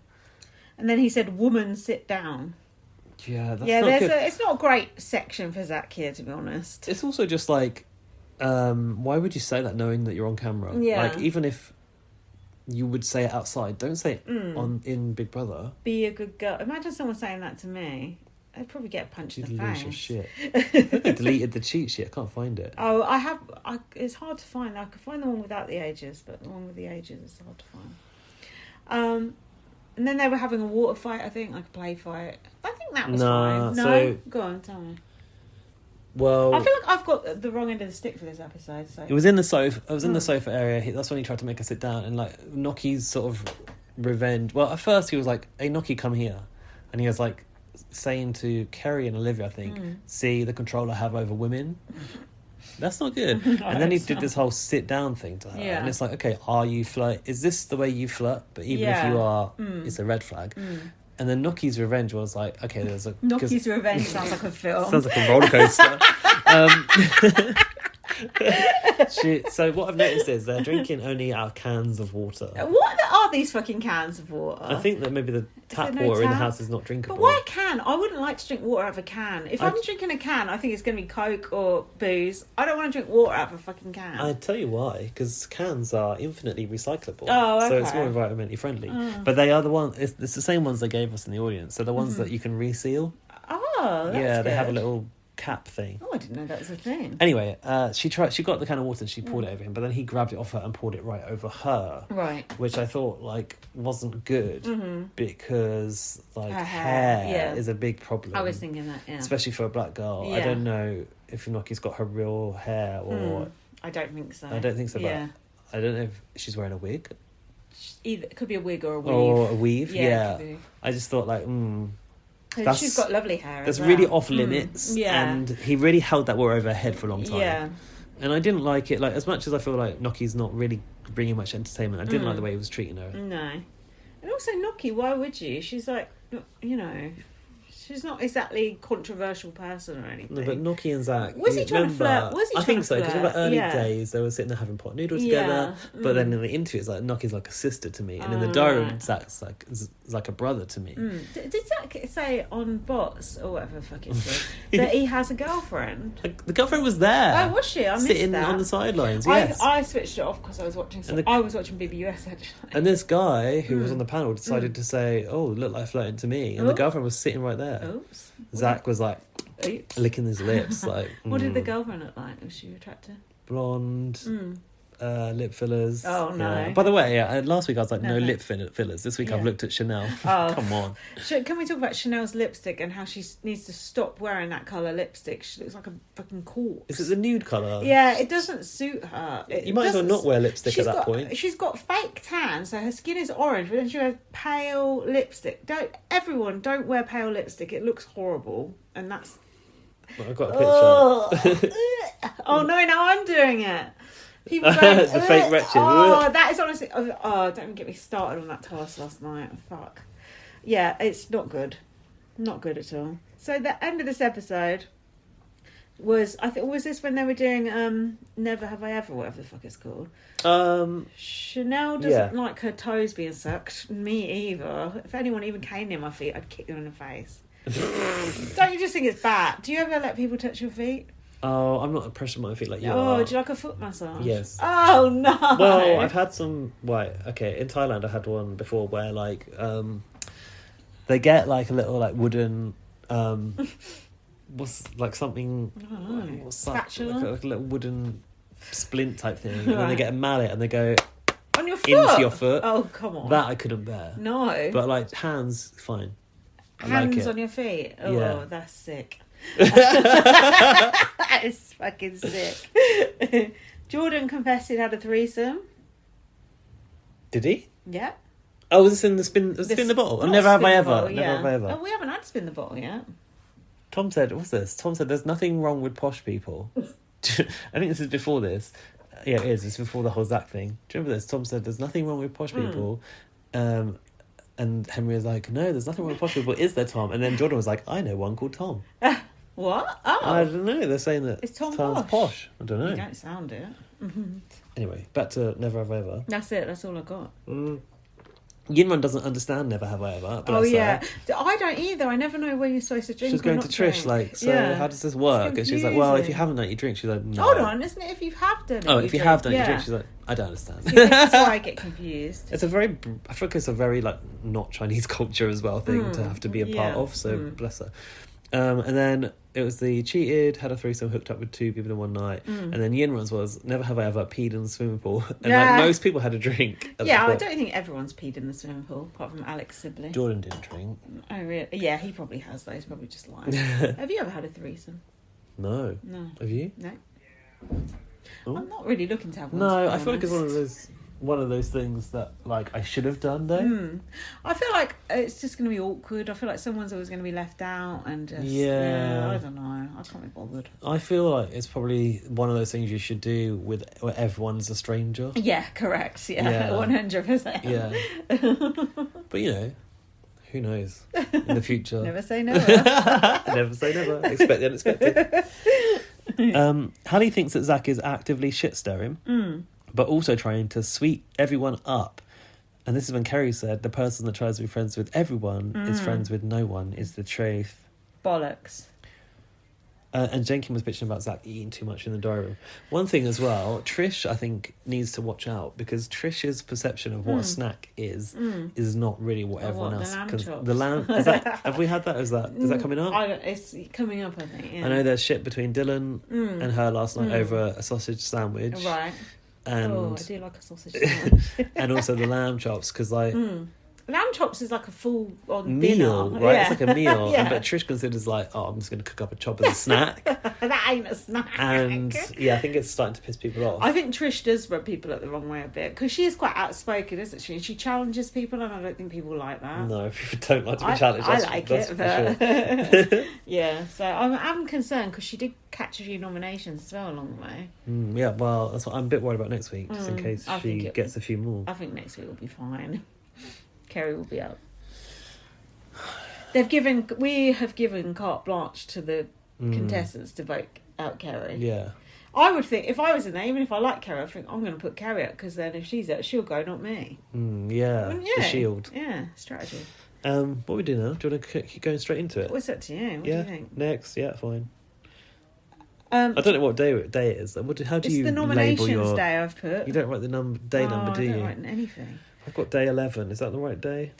God knows. Norms. Okay, yes. Jordan doesn't want to be touched, and he's coming across as rather snobby. Oh yeah, he was going like, oh, people come up and they want to hug you, and yeah. I don't even get into bed with my close friends. I just thought he came across rather standoffish there, and kind of like a bit of a twat. But people have different personal boundaries, and I think I've seen him in bed with Matty 2 days later. Well, that's different. He likes Matty. Doesn't mean he wants to be in bed with Kerry. I guess what he's talking about is that people have bonded real quick, right? And like the boundaries have really fallen, I think, a lot quicker than he would expect, I suppose. Well, expecting. Who was this that he said that was a nice interaction about? Someone came over, like Tom or something. It must have been Tom, because he's obviously said got like one word, Tom, and he was like, Henry. Yeah. That was a nice interaction. I was thinking, they're not coming across that great here, but Jordan did get a few votes as well. Did he? A few noms, yeah. I've got them all down actually. Oh, good. I haven't. Olivia was singing, "It's time to nominate." I was thinking, what the fuck is wrong with you? Everyone is what a good way to get nominated, right? Exactly. Everyone sat around there, and you're irritating the fuck out of everyone. Great strategy. What the fuck? Yes, she still escaped the block. Yeah, how the hell she only got one nomination? I do not. Weren't you shocked by the nominations? I was literally like, what the hell? It just did not go the way I expected. I really thought Kerry was going to be up. It was quite spread as well. It wasn't like, half the house went for it. It was all over the place, the noms. Should we find out? Come on, Jenkins nominated Henry because he doesn't help around the house. A lot of this stuff was about not helping around the house. A lot of it. And also Zach, because he doesn't consider Jenkins his friend, and he doesn't think that he'd consider him... he doesn't think Zach would consider Jenkins his friend either. That was a bit of the whole... friends with everyone is playing the game situation. I've written. Tim? Who's Tim? Tom. Must be Tom, is it? nominated Hallie for acting up to the cameras, and Jordan because he hasn't been pulling his weight. God, he really hates people not pulling their weight around the house, doesn't he? Yeah, you got to do some. God, some he's like cooking you. and cleaning. He's like you. Hallie nominated Zach. He sits on the fence. He's inconsiderate of food, and he ate Noki's dairy-free cheese. And his response was, "Well, she's not going to die." He later said that he didn't know it was dairy-free. Trish is abrupt and standoffish, apparently, according to Hallie. Trish is standoffish. Hallie's glasses looked really good, I just want to point out. And she said she was selfish for eating the lamb chops. Literally half the nominations were for people eating too much or people not cleaning. What do you think of that? It's not great strategy, is it? Like, there is no strategy. No one has strategy in BBUK. Well, you need to use your fucking brain and put some strategy into it. Who are other people likely to nominate? Nominate that person. Right. So it ain't That's you. why we need to cast people like us. God, these people are so stupid. Oh, someone ate too much. Who cares? Hallie feels fake. Who said this? She would rather nominate people's faces. Oh God, please don't bring that back. Yeah, no, do. No, what? Why not? I don't like face to face. I do. I prefer in the diary room, No, as it should be. Come on, 1 week face to face. Yeah, maybe once in a series. Okay. Once in a series, I'll allow that. Allow it. Henry nominated Zach. He puts up a kind of facade. He hasn't met the real Zach. I've written he's too masked, but I don't think he said that. It's like the bro-y exterior. Oh. And he keeps giving strange motivational speeches. I mean, that is true. Yeah, he nominated Zach for putting on a front and Paul for making him uneasy. It's something about his articulation and intelligence. It's all a bit lowbrow. Yeah, he said I wouldn't spend time with him. It's lowbrow, no articulation / intelligence. Oh, that's a bit snobbish as well, although that's it is accurate. 100% true. I think that's a good reason to nominate someone. That Paul guy sucks. They were going on the live feed. Oh, what are you going to do? What's the first thing you're going to do when you get out of the house? Shag. So he said. Shag and then see my boys.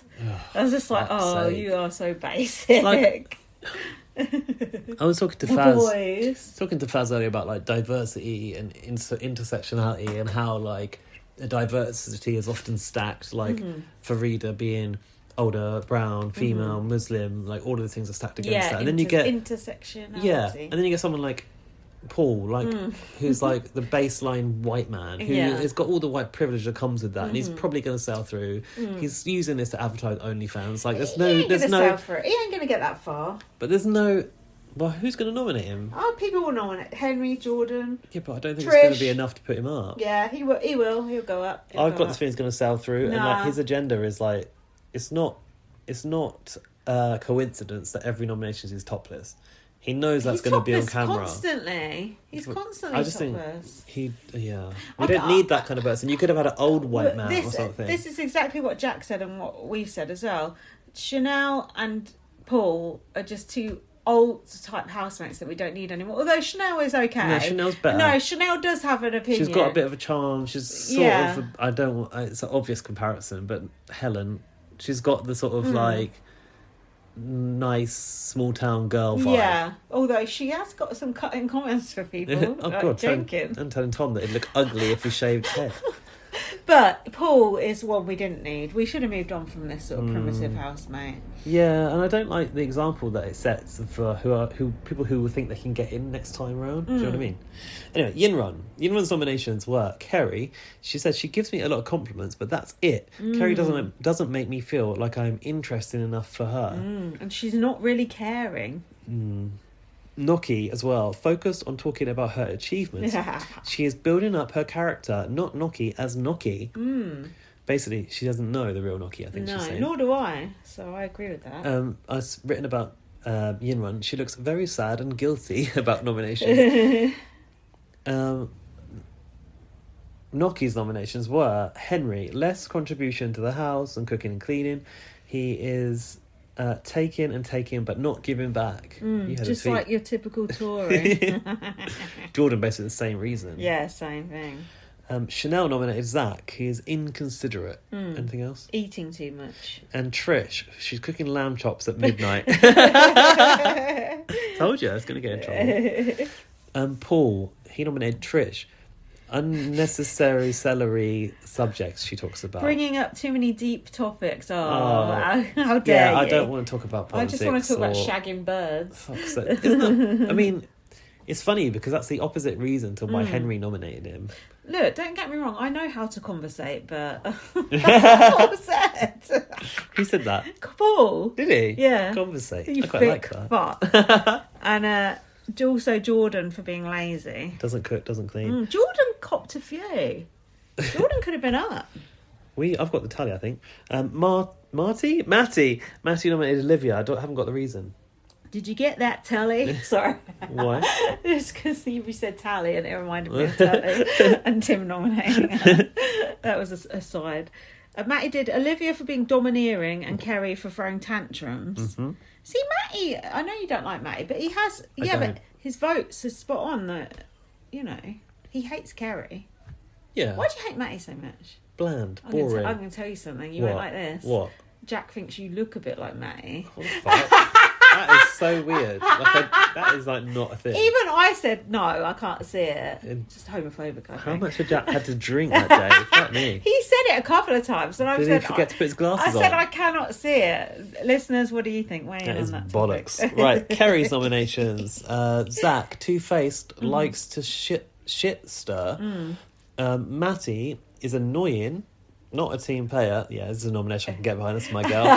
Not a team player. Eats a lot. I can't put my finger on it. He just annoys me. I don't like him. I know why she doesn't like him. Because he's the exact opposite to her. He's super liberal. He's laid back. He's easygoing. He's a nice person. Exactly the opposite of what she is. So this is another point from the Judy James thing. On her video, she said that there's this conversation about people being performative in the house.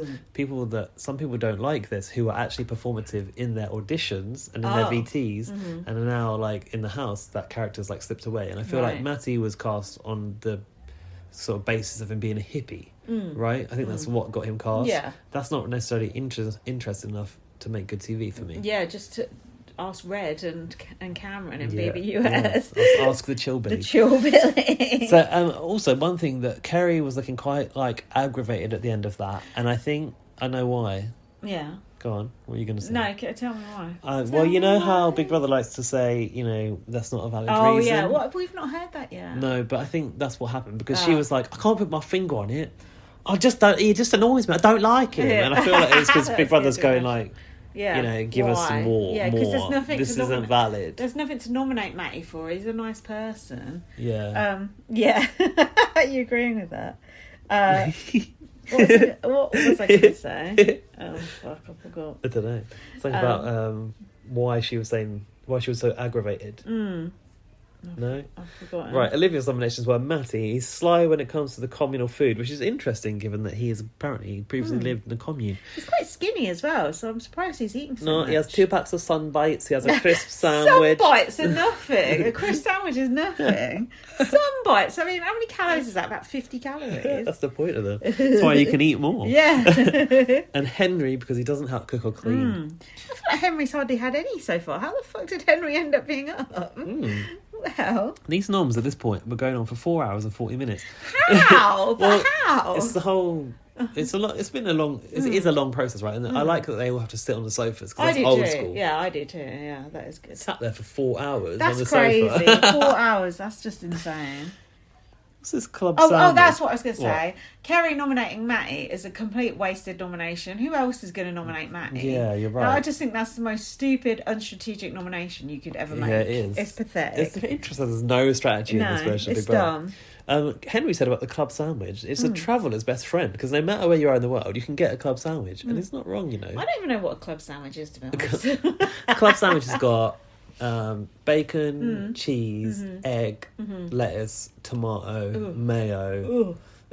Lots of things I don't like. The bacon I was okay with. And it's always really, really high, and they cut it in half. The bread is toasted, and they put a stick through it. Oh yeah, I have seen that. And the first time I ever had one was in Thailand, actually. So it is a traveller's best friend. I agree with that. Oh, good for the club sandwich. When you're sick of rice and noodles, there's always a club sandwich you can find in a hotel. I'm happy for you. Not for me though.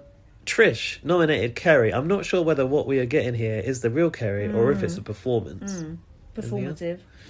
Paul said, also Paul. She nominated Paul. Emotionally, he's not very intelligent. Sometimes I wonder, is there anything there? There's no deepness to him. There ain't. I started getting tense at this point that the nominations weren't going the way I wanted it to. What's this Hallie and Yinran's finger counting game? That looked fun. I want to know how that works. Oh yeah, I don't know what that was. What about writing on people's backs? Jordan nominated Paul for being lewd and Noki. And his bedroom hijinks.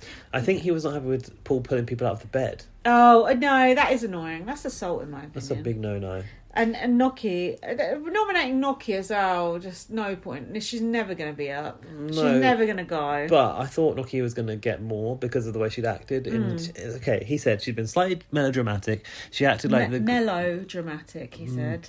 What should it be? Melodramatic. He said melodramatic, which made me doubt his posh credentials. I've written melodramatic. Is that wrong? He said it like mellow, where it's melodramatic. Oh, melodramatic. He also said something else wrong in that sentence. Tell me what else he said in that sentence. She acted like glamping was a life-changing opportunity and broke into tears for some inexplainable reason. There you go. He ain't that posh because he pronounced 2 things wrong in one sentence. Which was confusing for the house. No, I'm pointing at you. That's unlike me. Stop. Keep it up. It means you're passionate. Hallie is writing to Olivia on her back. How stupid can you get doing Olivia this? literally went, it's not talking in code. How fucking stupid can you get? No, I saw you doing it, but I didn't want to say anything because I thought Big Brother might not know. I don't want to sound like, Oh, you got to grow up. Oh, it's not funny. Fuck off. It's not funny, Hallie. Fuck off. Yeah, that was stupid. I just don't know why they were doing that. What was the purpose of it? Nothing. Just messing about. Or were they trying it was partly about nominations, wasn't it? I think Matty nominated me. Zach shouldn't have been up, in my opinion. And Zach, being a player, Matty is a game player, was one of them. Matty didn't even nominate her, so. Who? Hallie. Or Olivia, whoever it was. Oh no, but they thought that, she thought that he would have done.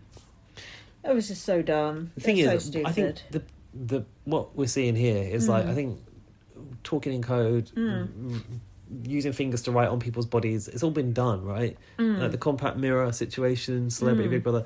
But these people probably haven't watched Big Brother, right? No. Hallie's 18, so I don't think she is. I like seeing these people that are ignorant to this try these tactics again and they still fail. Just ask Nasty Nick. It didn't end well for him. Yeah, pen and paper. Zach nominated Hallie and Olivia for not respecting their elders, I think. Yeah, Hallie for her tantrums are being a bit of a headache, and Olivia for not respecting people in the room, should respect her elders, all the people she's around, and should have better manners. Do you think that's quite ironic from Zach? Do you think people should respect their elders? I understand why Zach believes that, but what do you think? I think yes, until they are proven to not be respectable. But shouldn't you just respect everyone? Why do you have to respect someone who's older? No, you are right. Older, wiser isn't necessarily a thing. No, that's not a thing. But it's like you make allowances for people on a bus or whatever because they need a seat or whatever. Oh, that's different, yeah. Okay. That's just being polite. But to say you must respect your elders just because someone's older than you must respect... That's like saying you must respect me. Yeah, but that comes from a culture which the language is even... It's ingrained into the language. You call everyone by a polite particle, which means older brother and sister. And then when they're older and older, it's like they're your auntie and they're your uncle. And it's a different way of living. What if your elder's like some, racist, homophobic, Tory voting piece of shit? You still use a respectful language, but you just don't go around the house much. Just cut them off slowly. So then the noms were revealed. Well, you've cut out Dylan's noms. Oh, Matty, because he's so irrelevant. Wherever he no is... No offence to Dylan's sister. Girlfriend. Wherever he is, there's a mess. Matty, I'm not surprised that Matty's messy. Oh, Matty did get another one. Henry for not washing up. He washed 2 or 3 dishes, but he always has the food. Obviously, he's not going to starve.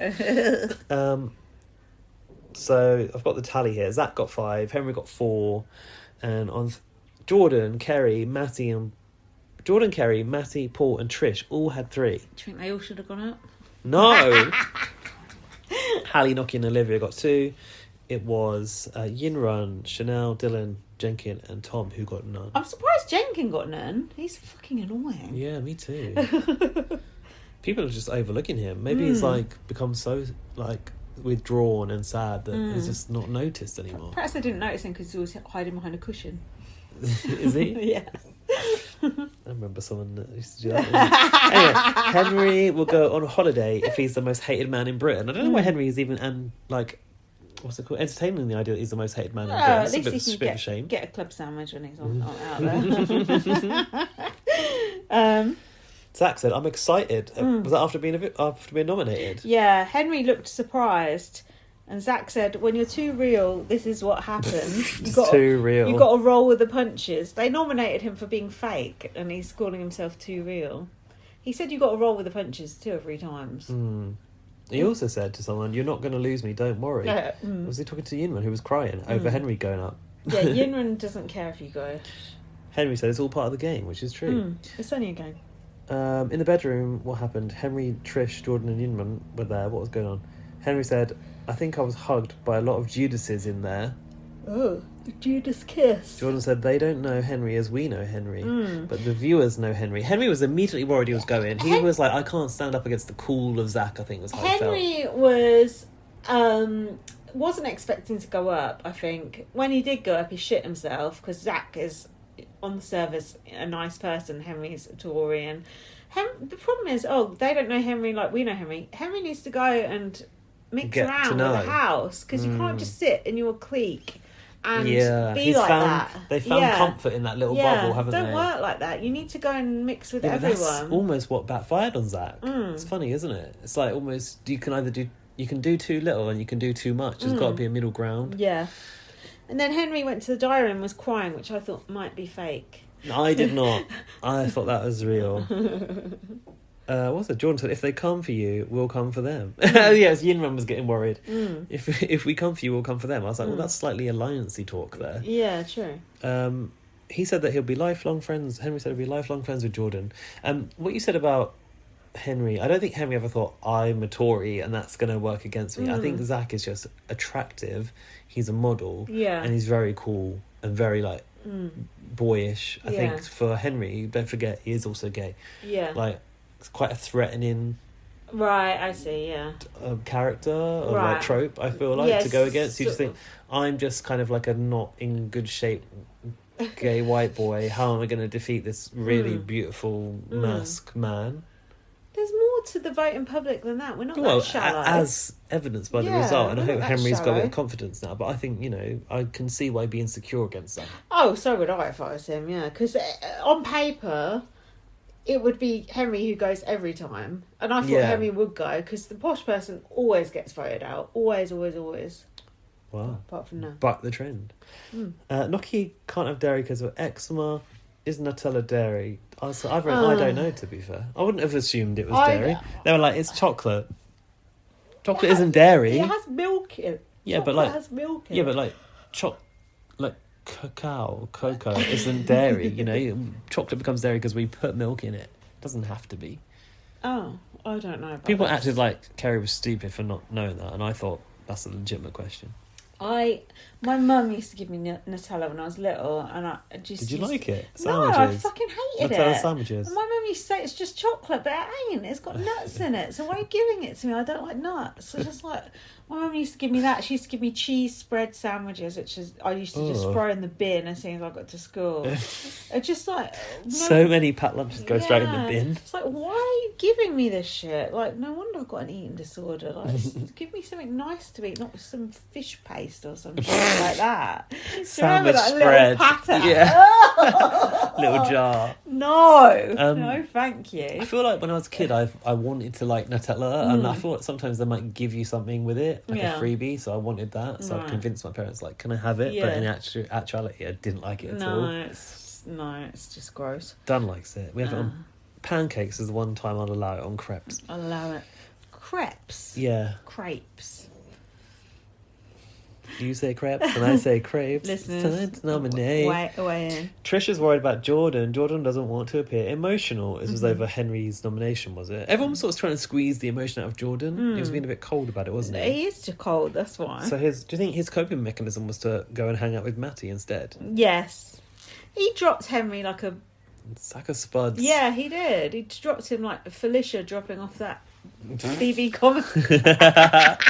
He dropped him that fast and that ungainly. It wasn't good.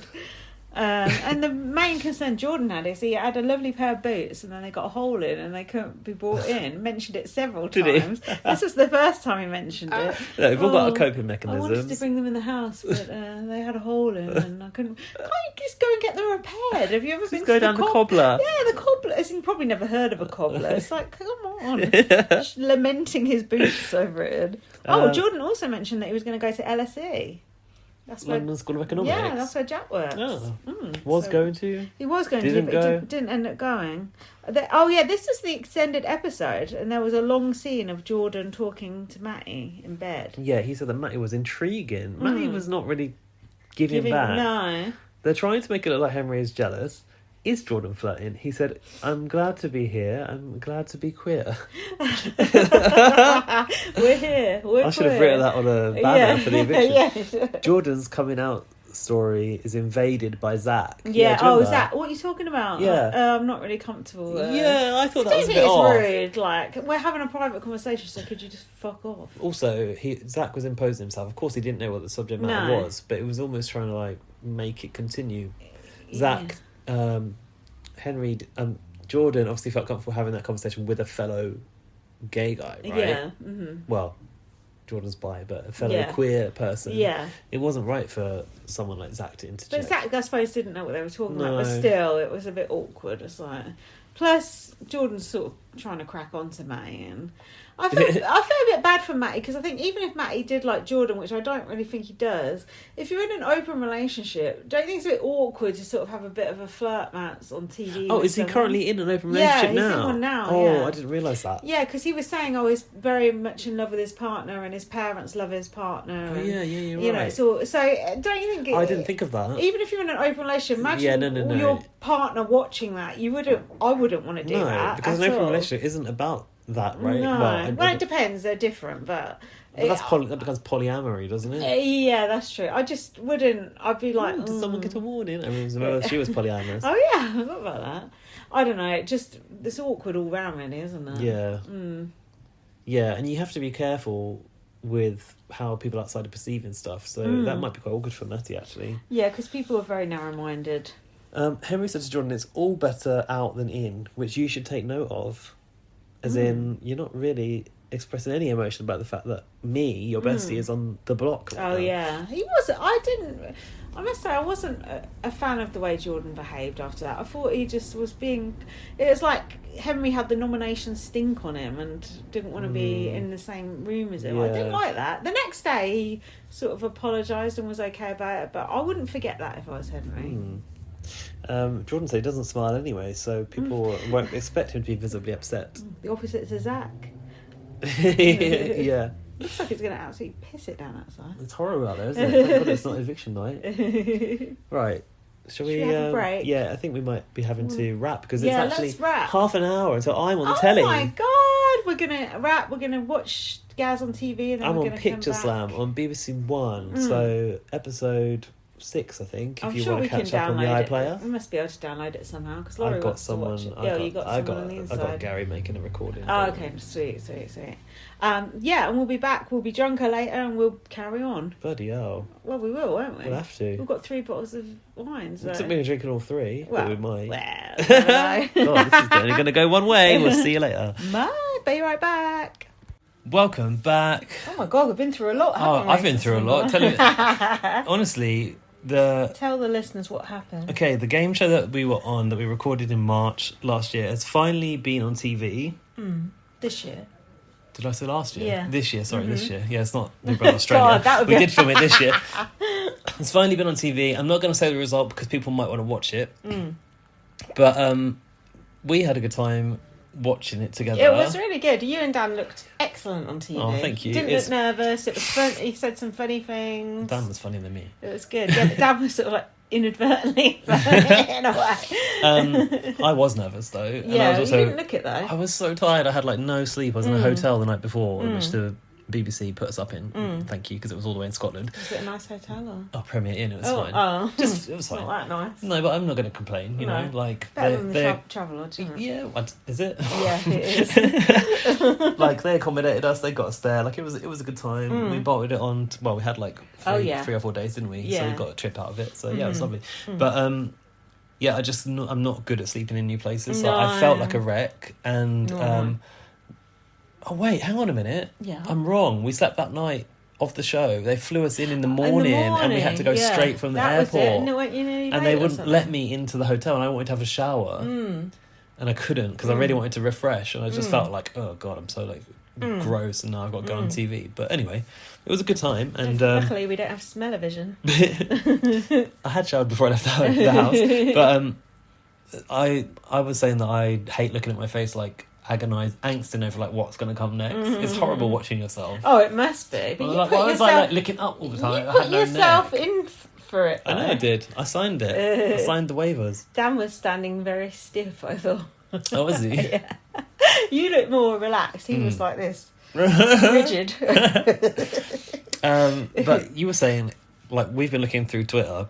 Oh god! The one thing they tell you when you go on the show is don't look at Twitter. Did they say that on Pictures Slam? Yeah. Did they? Of course. They always tell you don't look at it. Really? Yeah. I mean, it's a welfare thing, isn't it? So well, then it's on you if you look at it. Well, I thought, Picture Slam, you're not going to get much hate off of that. Little did I know. My God, people are going in. I'd say it was a mixture. I'd say it was. You got a few compliments. Oh yeah, I got some compliments. Cute couple. I hope Gaz and Dan win. Blah blah blah. People, you know. Yeah.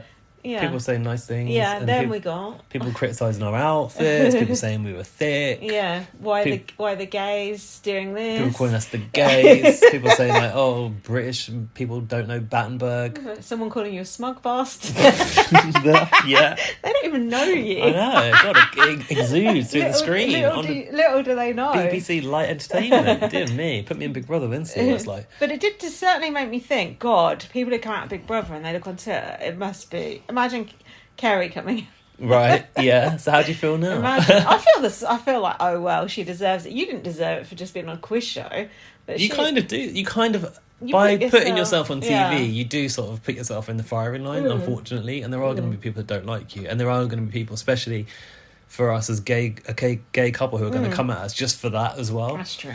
Someone was going right in and we replied to them and then they blocked all of us. Oh my God, that person. And they followed me. And I said, oh my God, and you follow me. And now they blocked me. This is so weird. Odd behaviour. Like, shut up. Calling you thick and everything. Like, fuck off. Like, you try going on a show and being under the spotlight and on a timer and under the pressure. Like, you will forget things. I also think that show is actually quite hard. Like, some of it is quite easy and some of it is actually quite hard. It is literally you know it or you don't. Yeah. But people are acting like, oh, this show's so easy. It ain't. It's not. There's like, okay, I'd say it's like half easy, half hard. Like the logo. It's only easy when you know, like. All right, Chris Tarrant. It's only easy when you know it's the true. answer. Like, some of it is generational too. Like some stuff, it's like pictures of like Jane Austen. I would never have got that because I don't know what Jane Austen looks like. No. And nor is she front of my mind. Like, just you know. No, and also, just. I don't know, logos and things. I find that very hard. I'm good at logos. You're actually quite good at that one. And I actually said, I didn't put it in the show, I don't think, but at the start I said I was good at logos. So then at the end, when I messed up on Aston Martin, I was like, I told you I was good at logos, but not cars. Yeah. But they cut that out because I had an Oyster card comment. Because it's not a logo really on a car, is it? It's more of a... Like an emblem. Insignia. Yeah, ooh, nice word. We've been drinking since 3. It's now 8:30. And I'm tired. Yeah, but we've only had a bottle and nearly another. I'm really annoyed that there's wine's going flat in my glasses. Hold on, I've got a couple of bubbles in mine. Let me know. That doesn't work. That's why it was £5, or was it just my glasses? Oh, is this the £5 one? Yeah, it actually tastes alright. Yeah. So anyway, enough of that. Picture Slam, BBC One. If you can't access it because you're out of the UK, I might have means of finding it for you. So at a price. Slide into my DMs PayPal. and I will send you a PayPal link. So yeah, that was fun. That was really good. I enjoyed that. And now I'm looking forward to my next TV project. Any agents out there, hit me up. I've got 6 months before I'm allowed on TV again.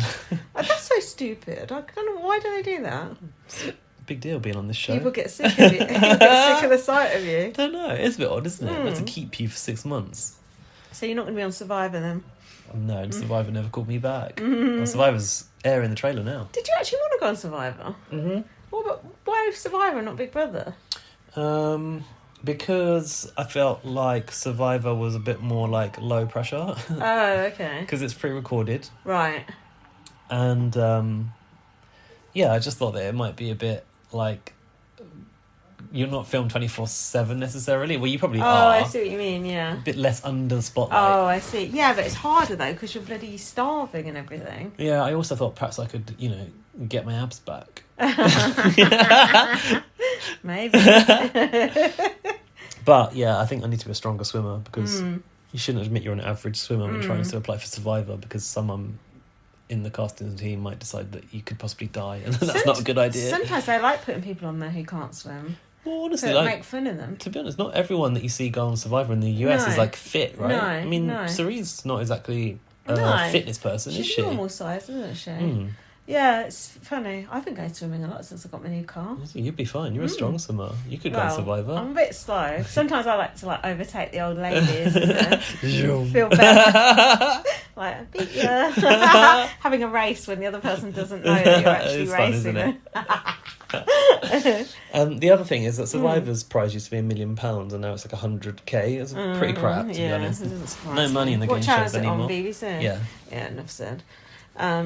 Okay, should we get back to the show? Yeah, let's get back into Big Brother. I haven't got any notes for this one. I forgot to write. Well, I was going to go back and write the notes and I didn't. Oh, please. What's the point? So Thursday's episode, on the live feed the night before, Tom was talking about how you could bet on the housemates. Oh, I heard him saying that, and people are just like, what? And Tom didn't know. No, it was Jenkins that was telling said it. And Tom said, so we're like greyhounds then, you can just bet on us. Yeah. I thought that was quite funny and quite He didn't actually like the idea of it, I think he said. Well, I suppose it is a bit weird if you're in there, like, what are my odds? It's like a little player in a game, aren't you? Like, it's like a Squid Game or something. A pawn in the game. Oh, pawns always go home, or don't always. Henry is feeling rejected. Zach doesn't know why he's been nominated. Trish was saying Paul is good to look at. Ugh. Why did she say that? Wasn't she like not my type, but he is good to look at. He's like a statue. What sort of statue? One with the tiny penis. Sorry, Paul. We've seen it. I've seen your penis. It's not tiny. Pointy. Yeah, I guess she means like those kind of like in the Roman god sort of things. They're probably Victorian though, aren't they? They're like faux Roman. Well, it could be Roman. Roman. I don't know. Something you'd see in the V&A. Yinwen was crying about people walking away from her, but would not specify who has been walking away from her. And saying she loves Henry and she doesn't want Henry to go. Oh, she was so sad. I know, I hated that. We got the tell-off about the rule break, about the writing on the back. You said. Yeah. It was done quite well, wasn't it? Yeah, so they were all sort of sat round and did it, didn't they? Wait, Big Brother just spoke it out, right? They didn't show the clip, did they? No, they didn't know. They were just sort of sat round. It was something like, you wrote down Noki's name, but she didn't, apparently. She just wrote no. As soon as, like, NO came out, and I don't know, did Big Brother reveal that? I think so. Yeah. Noki was like, instantly, it's my name. And I just thought, there's so many words it could be, including nomination. Like, it's not... It happened during nominations. For Noki to jump... out nomination, that'll take a while. Just nom. Yeah, that's true. Noms. Noms. But like, for Noki to jump to that conclusion, I was a bit like, calm down. Yeah, but I probably would as well. Yeah, well, if it was LYS, I think you'd be within your rights. LYNS, thank you very much. I'm sorry. Drunk. And Zach is... Thick, as people are saying on Twitter. Thick. Zach is a game player and Matty... She thinks Matty nominated her, she said. She didn't even nominate her. I think that did affect Zach's norms. They were saying Zach's... What was I trying to say? They said it didn't affect who went up, but I feel like it kind of did. Saying Zach's a game player, you could get voted for because of that. Well, should we check? If we refer to the notes, we could look at like when the code happened and who nominated next. Had Olivia nominated yet or not? No, I have no idea. I think what they said was it didn't affect the outcome. They probably know that like Olivia didn't actually nominate Henry, so therefore, or Zach, so therefore, it wasn't a breach. Olivia nominated Matty and Henry. Oops, not Henry. Sorry, it was about Matty and Zach. Yeah. Yeah, well, she did nominate Matty, but where was the code coming up? Not till after that. Yeah, it was afterwards. Okay, fine. Yeah, basically, it couldn't have affected it because both Hallie and Olivia had already nominated. Don't you think it's a bit of a shitty code, right on someone's back, right in the middle of the room when everyone's sat there? It's a bit ridiculous. Do it like under the covers or something. Yeah. Follow the van. But then, also stating outright this isn't talking in code. It's not exactly conspicuous. No, dumb. Inconspicuous. It's not exactly inconspicuous. It is conspicuous. This is going well so far. So they got put in jail as a punishment. What do you think about this? I did a poll about this. Was it on my Twitter? I don't know. I think they should have been put up. Oh, okay. So you think jail is inconsequential? Yeah, jail is absolute bollocks. I don't know about put up, but I think perhaps losing the right to nominate next week would be more. Yeah, that's more a good fitting. one. That's a good one. You don't get to play in the veto. That sort of thing. What account did I do that poll on? BB on Blast one? You're going to be able to find that. Of course I will. Shit I tweet on there. Oh, for fuck's sake. Do you know what was funny? The tweet that Brecky did. Which one? Is jail a sufficient punishment for Hallie and Olivia's rule break? Yeah. This is a whopping 179 votes. 27% said no, yes. 73% said no. So they didn't think it was sufficient. A lot of people want Hallie out, that's why. Mitchell Webb said they need to be banned from nominating next week. There you go. On the same page with me. Who's that? Mitchell and Webb? Mitchell. Go into the BBC Superfans chat. You need to find that screenshot that I did of Brecky's tweet. From which day? I just go into the screenshots. It will be up there, not that far. No, it won't be that long. Are we looking at the pictures? Yeah, look at the pictures. Because this is some unhinged shit. Sorry, Brecky. Here we go. This is just... Brecky tweet said, "This is just Big Brother on a power trip, humiliating and then torturing two young girls for the most flimsy of reasons. Real abuse of power by producers, rather than done for our entertainment. Should have been dealt with in the diary room." What do you think about that? BBUK. Torturing two young girls. The show tells us #be kind, then behave like this themselves. Producers need to check themselves before lecturing viewers. What do you think about that? I think it's quite an extreme take, but what I would say is like Brecky is generally quite pissed off with Big Brother in general. Yeah, yeah. Torturing, I think, is a bit of a strong word. Yeah. I mean, leaving someone out in the cold and the rain, it isn't nice. It was quite fortunate or unfortunate, whichever way you put it. For Big Brother, that it was raining. Yeah. And they got absolutely soaked. I was saying that they're going to get the sniffles. And it was real rain, because we've seen in Australia, they've put the sprinklers on above. Yeah, it did look bad, but... I don't know. It was kind of nice to see the jail back in a way. I was surprised to see the jails come back, and they had two ready to go, so they must have had that stuff prepared. Kind of reminded me of when that gorilla was in the back garden. Don't you think? Some people thought it was real. Don't you think, looking back, that was quite bizarre? Yeah, it was stupid. What the God. Yeah. Anyway, sorry, Brecky. What's it called? Harumbo, isn't that one of a famous gorilla that I don't know. who gave that child back that fell into the enclosure? Is that him? Oh, I don't know. Something like that. Sorry if the acoustics have changed, by the way. We're in the bedroom. Shunted into... Me and Gaz are in bed together right now. And... I haven't get in bed with my closest friends. God, hell no. So that was the punishment. Yeah, what did you think? I wasn't thinking, this is inhumane. I guess if you leave people out in the cold in October, they are, I suppose, they could possibly get ill from it. It was harsh, but they weren't locked in. They could have actually got out if they needed to, but I suppose then what happens? You get punished again. Extra punishment. I just think that maybe, taking away the right to nominate and making the punishment related to nominations would have made sense to me. Do you think Matty was milking it a bit about the whole thing? Because, they'd been talking about him, and he was he upset about it? I can't remember. Yeah, he was, milking it and just in the diary and complaining about it. Yeah, a bit like, sanctimonious. Yeah, that's a good word for it, yeah. They both stomped back in the house soaked. No one was, acknowledging them, were they? No. It's like you're not allowed to look at the dog that's been naughty. Don't look at them. That's no way to talk about Hallie and Olivia. Matty said something to Kerry about eating food, and Kerry said, "You're making this an issue." What was that about? Was that about Matty eating too much food? Hang on a minute. Is there not issue here that Kerry's had a problem with how much Matty is eating, and has Matty not said that he's got a history with some food-related disorder? Oh, does he? I think so. Did you not catch this? Maybe, I'm not sure. Because I know that Beat, the charity, released a statement about it. Yeah. I wonder what disorder he's got then, because he's quite skinny. I'm not sure. But I think he said that perhaps like the food thing, there's been an issue in the past with him. Okay, yeah, well, I mean, he's been eating a lot, Zach's been eating a lot. There's a lot of people eating a lot, you know. And not a lot of people not doing a lot of washing up. Anyway, this was when, at the end of the conversation, Kerry said, let's have a hug. And Matty said, no, I don't feel like hugging you right now. He got a lot of respect for not hugging Kerry on Twitter, good. I noticed. Kerry must have been seething inside when that happened. So in that scene, right, did you notice at the end they like lingered a little long over them departing the dining table? And Kerry kind of like gets up and like doesn't know where to put herself. It's like slightly steps to the kitchen, but then steps to the living area. I was like, this is a really weird long shot to have.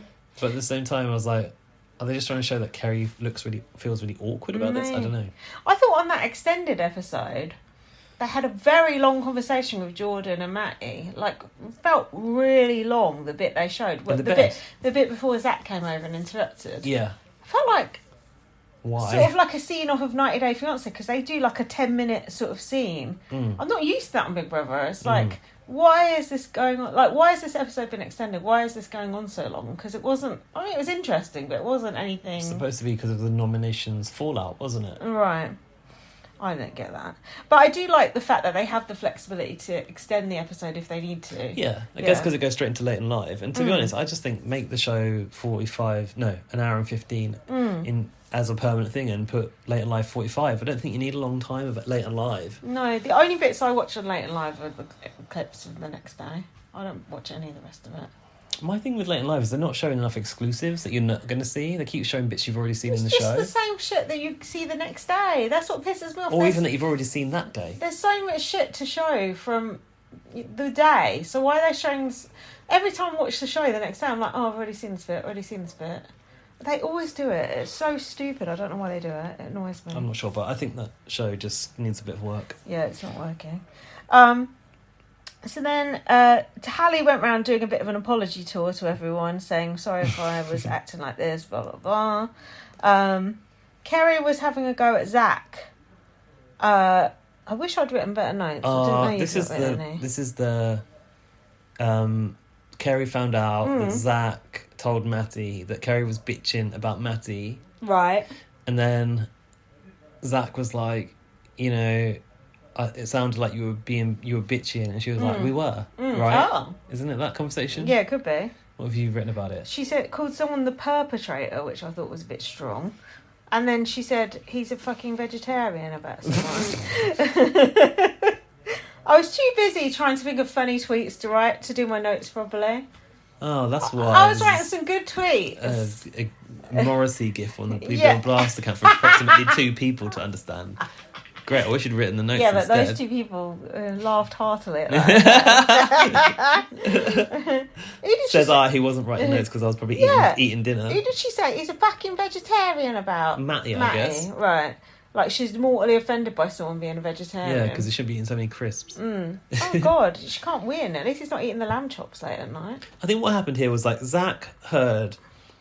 Kerry and Olivia, maybe Hallie too, bitching about how much Matty eats. So Zach tried to do Matty a solid and was like, listen, people are saying this kind of stuff about you. And from his point of view, he was saying if someone were to hear him being talked about in that light, he'd want them to give him a heads up too. So that he can adjust his behaviour. Okay. And Kerry was pissed off that Zach had gone to Matty to tell him what she'd been saying about his eating habits. And then...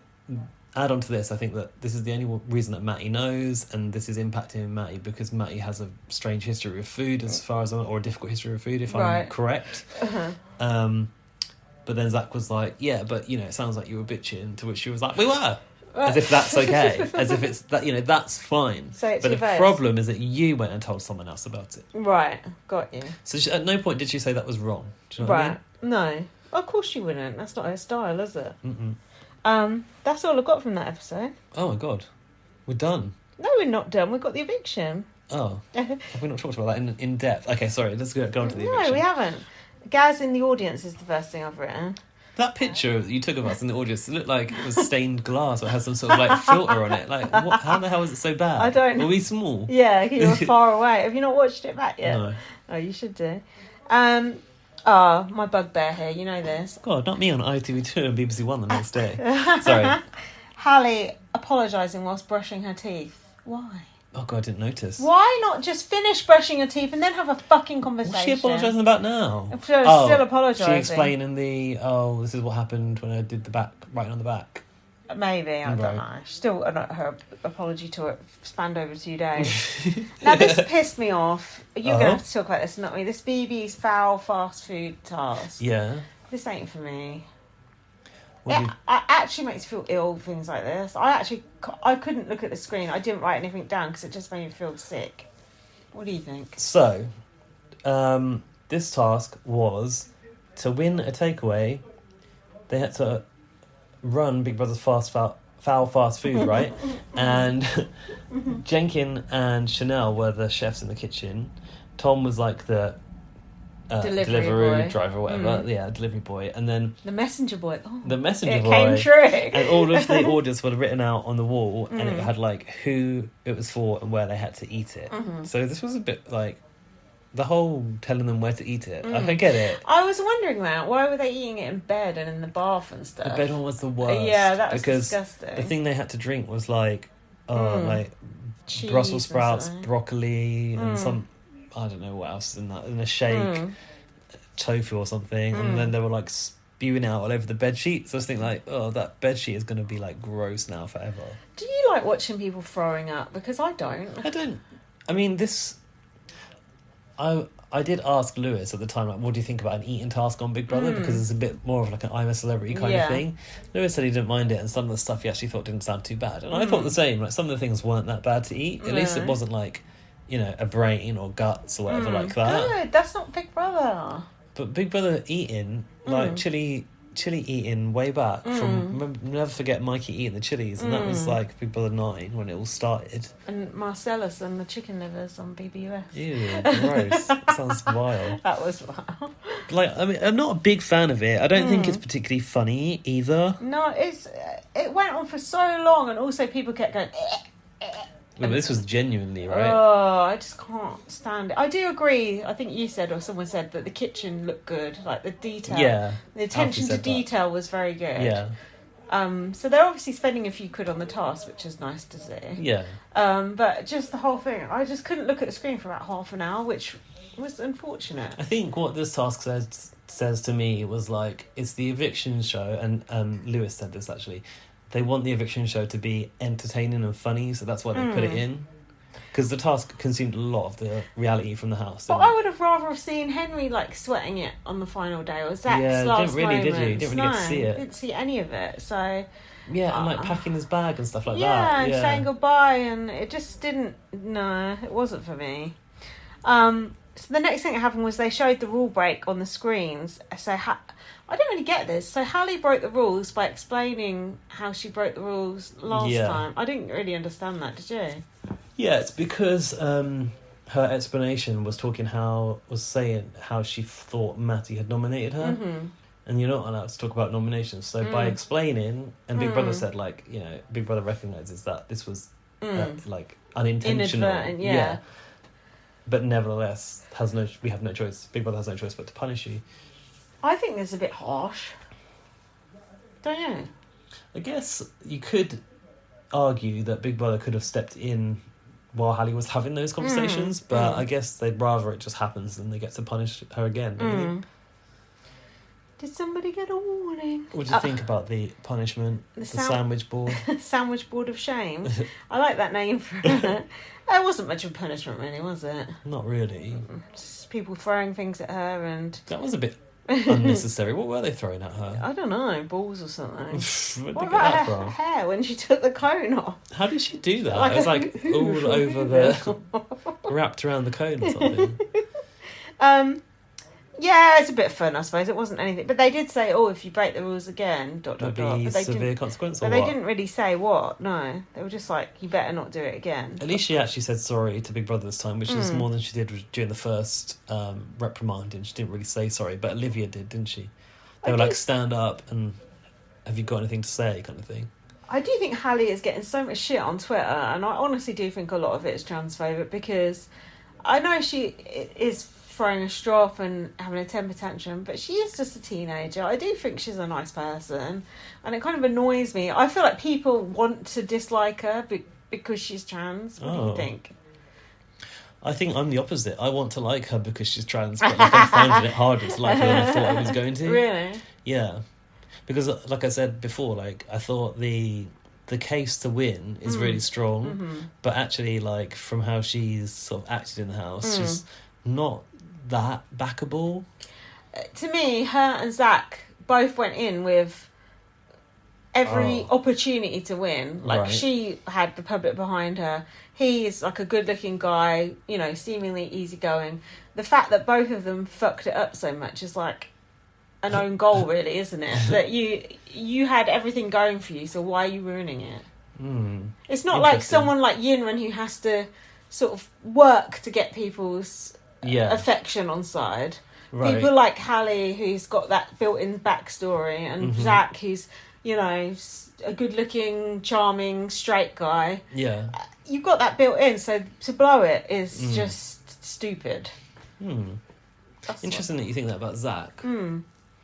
I mean, someone like Zach being evicted second, that's unheard of. I think that is a surprise. Yeah. This might be a chance to talk about the fact that the first two evictees are people of colour, and do you think there's yeah, I hadn't even thought of that. There's a factor at play there that, you know, the housemates are... unconscious bias amongst the housemates is coming into play. Do you think? I disagree, but I'm not sure if that's the case with Zach, to be honest with you. I think with Farida, I don't think it was. I think it was her personality, but I think her getting voted out was a race thing. Yes. Okay. I think with Zach, it didn't even cross my mind. I honestly don't think it was. I think it was Zach's just behaviour, and I think it was people wanting to save Henry over Zach, public-wise. Me so too. I don't think it was a factor. If people do think it is, let us know. But some people do. Okay. I think it's just optically, it's not good. No, it's not of course a good look. It's not. But it's the same old story, isn't it? Yeah, I mean, I don't think it is. But then if another one, then it might be, you know, a bit more of a pattern. Hopefully it'll be Kerry next. Hopefully it'll be Kerry, but... Yeah. Who would it be if not? No. I think it might be someone like Trish or... God, that would be bad. Maybe Paul. That would be good. Hopefully. I mean, Matty copped a few as well. So inoffensive, God knows how. What do you think about Yinran accidentally putting her hand on Matty's bits? I only saw this on Twitter. I did not see this in the edit. I don't know what I was doing. She sort of went like, looking somewhere else. Leaned back and went like that, and you saw him go sort of like this, and then she went, "Oh, what am I touching?" And then she was like, "Oh!" And then she just went on the bed and like laid on the bed like that, and he was just laughing. And someone said, "What are you laughing about?" And neither of them said anything. I heard that Trish was just like talking, but hadn't she even was. noticed. She didn't notice. That was funny. That is a bit awkward, isn't it? Sexual assault. Get Yinran out. Yeah, I think no, not assault. But I feel like, especially for someone like Yinran, it's more embarrassing, mortifying. Yeah. Yeah, because there's certain things that are more taboo in like different cultures. And I just don't think that's something that's okay. It was funny though. Now what about this? Chanel said to Jenkin, right? If someone came up to you, can you do the Welsh accent? Can you read this out in the Welsh accent? Chanel said, if someone came up to you and said, you're a fat fucker, what would you say? Is that what she said? That's what she said. A fat fucker. What a thing to say to someone. Why did she ask that just bluntly? I don't know. I was like, what the fuck? And Jenkin was like, well, you know, it quite hurt my feelings. Like, oh, yeah, no shit. Why did she say that? I have no idea. It wasn't even a task. Chanel, the backhanded compliment task is over. I think she's just rude. I have to say, not in a horrible way, Jenkin is quite big, and he's only 25. Yeah. And he smokes as well. I'd be slightly not healthy. Not that it's any of my business what anyone's health is, because I think people always try and fat shame people and say, "Oh, I'm concerned for their health." Yeah. Other people's health is none of your business. But if I was him, I would be slightly concerned, I think. Well, I guarantee a doctor would say something's wrong here, and you know, you're at risk of several conditions. Probably, yeah. But he was saying, what do you think about this? He was saying, I didn't want to lose weight before I came in. I thought about it, but then I thought I wanted to represent a bigger person. Oh, okay. What do you think about that? Yeah, I get that, but I feel like when it comes to something like that, people can only do what they can when they're ready to do it. Yeah, right? It's not that easy to just go, I'll lose weight before I go in. Before I go into Big Brother. No, it takes effort and a lot of work to actually do that and to lose weight. And there's many things at play, including aside from your what the hell? Not the party again. No. Aside from your physical activity, but your diet as well, and not just having a balanced diet, but eating things that are full of sugar or chemicals and stuff. Kinder Bueno? Kinder Bueno is definitely bad. But I've been learning a lot about microbiome and stuff, and how gut biodiversity affects your size. If you're eating if you're drinking fizzy drinks with chemical sweeteners in all the time, it's just killing off your gut biome. Oh, right, okay. And then your body can't metabolize things in the same way. Really? Yeah. Oh god. So watch out. Oh, fuck. No. There's things you can eat that are good for it. There's a whole podcast about microbiome, and you can go and look for this from other sources. But things that are pickled and fermented, tea is good, coffee is good, cheese is good, even beer and wine are actually good to a degree. Yeah, because these things are preserved and they have a lot of bacteria in them that we need. Well, I drink a lot of wine, so that should be. Yeah, I should be fine.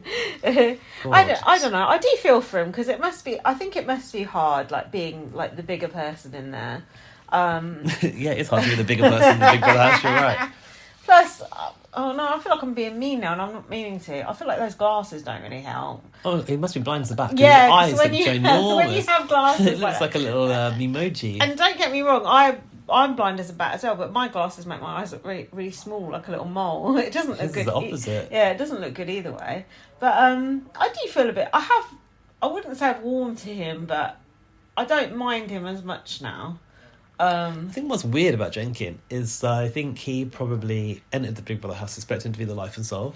Yeah, and it's not paying off. I saw him walking in and I thought, this is going to be someone who is really fun. Yeah. And I'm probably going to really back them. Yeah. As, a gay representative. But it's just really not happened. I didn't. I thought he looks annoying as fuck. But... Turns out you might be a better judge of character than me. But... I think he's been beaten down a bit in the house by a few things. But he has got his own little gang in there, like Chanel and Kerry and blah, blah, blah. I think him and Chanel all the bad people. Very close. Actually, I don't mind Chanel. But him, Paul, Kerry, the inside people. Does Jenkin talk to Paul and Kerry? Yeah, he's always hanging out with them, on the live feed and stuff. Anyway, I just thought it was interesting that, Chanel said, you're a fat fucker, basically, which was quite rude. It's very rude. On? I think someone's biking past with a speaker on their bike. Oh, sorry about that. Pipe down. Zach was completely missing from the edit when the votes were going on, which I said. That is bad. Henry was getting the sympathy edit, him and Jordan sort of saying their goodbyes to each other we had then. Mm-hmm. Yeah. I need to watch this back. Thing is, when you're in the studio, as much as you can watch a bit of it, you get distracted by the fact that they're moving people around and AJ's over there preparing for a link, all this kind of stuff. I get that.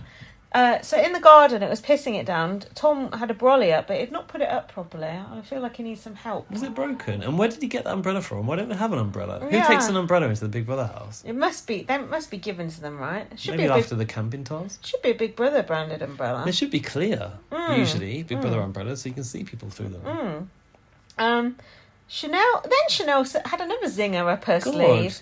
She said, "Don't shave your hair. You look ugly. You look ugly before the final. Why do you look like ugly?" He was going, I don't care, it'll be fun, blah, blah, blah. And she was like, no, you look ugly. Was he saying he's going to shave his hair, or he's going to half if he gets braid to the his end, hair? He said, I think he was saying different things, but he said if you get to the end, he'll shave it. And she was like, don't do that. I think it was a bit harsh to say outright, you look ugly, because ugly is not the right word. I don't think Tom would look ugly. I think Tom would probably suit a shaved head. I think he'd look all I think he right. would shave his tash off as well. Yeah.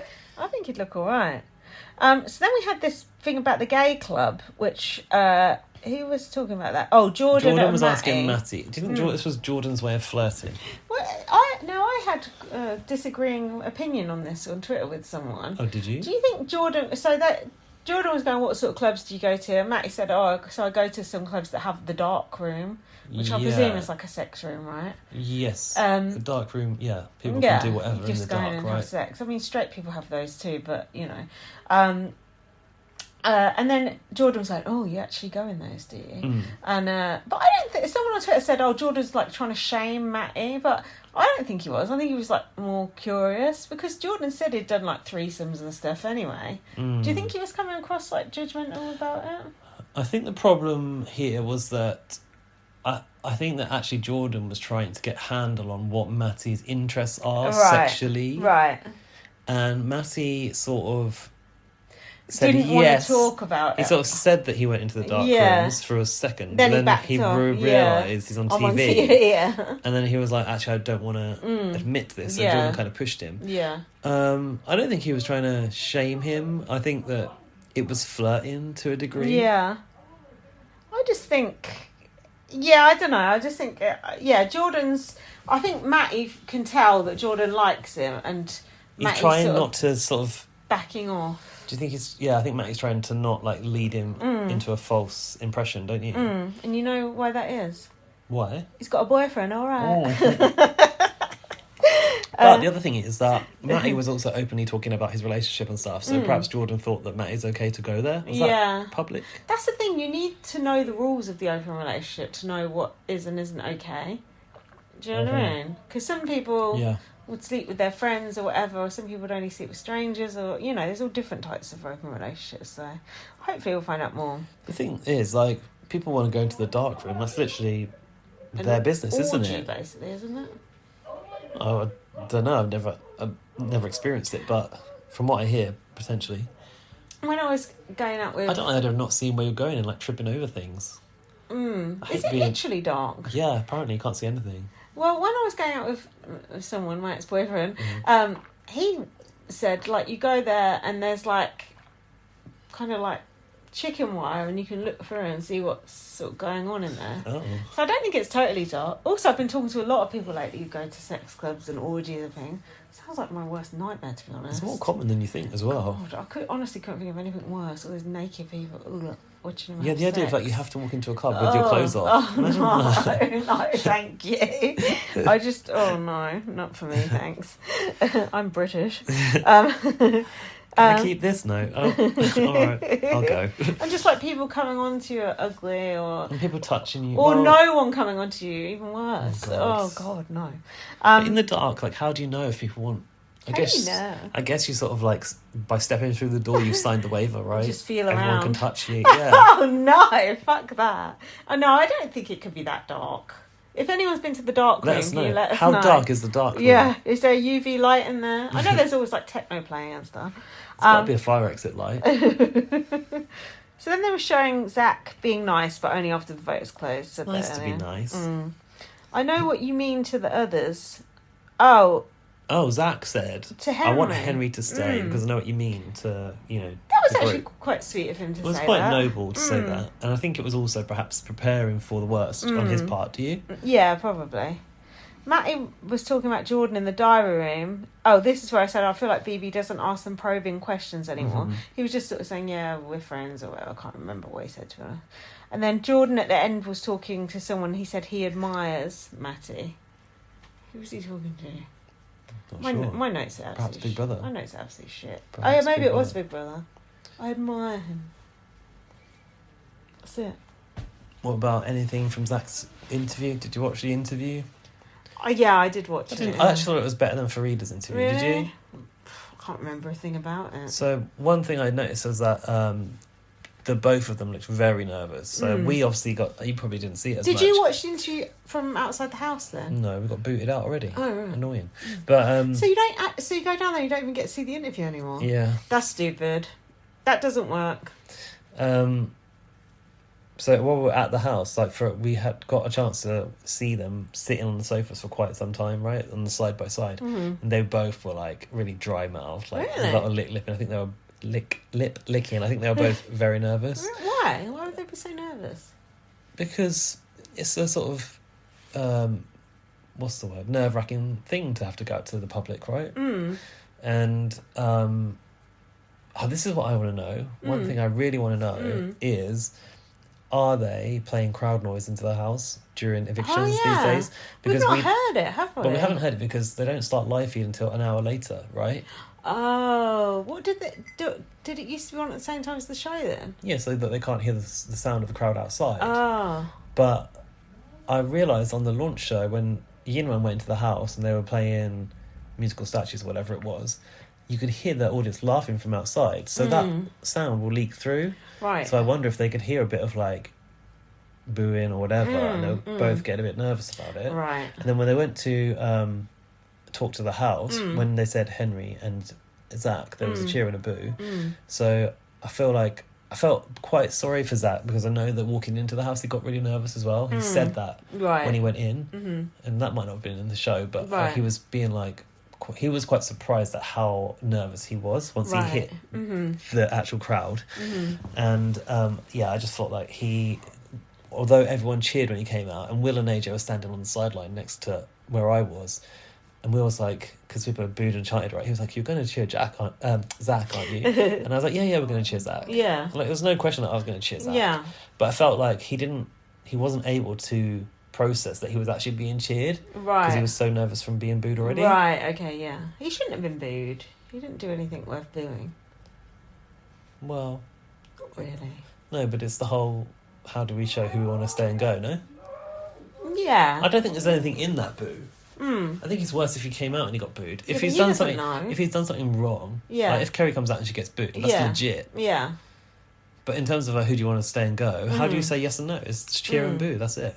Yeah, but I think he started to get more anxious about it. And it just looked as he walked down the runway that even though everyone was really, really cheering for him, he couldn't really process it. Yeah, he did look a bit awkward, I suppose, coming out. Yeah, and then I noticed that he kept like perhaps catching himself in the monitor and doing like the pout. Oh no! He kept going from like smiling and talking, and he has beautifully white teeth. Too white.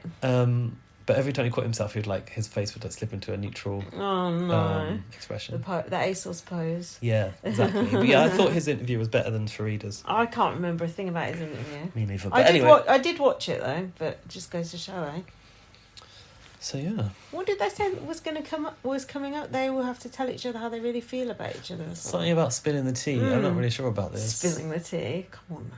Are we still saying that? I don't know about that. I thought the days of like the shit stir task were perhaps gone, or perhaps at least kind of like on the back burner, but apparently not.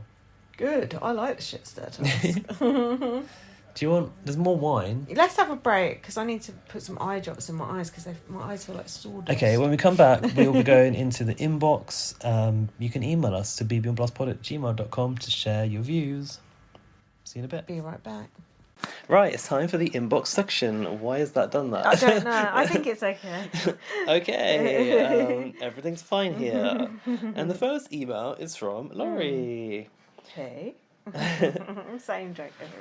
It's going to sound like I'm bad-mouthing the BBUK live feeds, and I guess I am. Well, there's nothing wrong with Birdsong. It's while there's nothing wrong with Birdsong, it seems like that's the majority of what's on audio. For hours, the person in the control room hitting the camera feed button needs to change to another discussion. Yeah. I'm going to trust the updaters on Twitter will post any worthy conversations and give up. I hope Gaz had a great time in the live audience tonight. Get Kerry out! It's not half an hour. Loyal listener Laurie. Eye emoji. Hashtag Team Yinrun.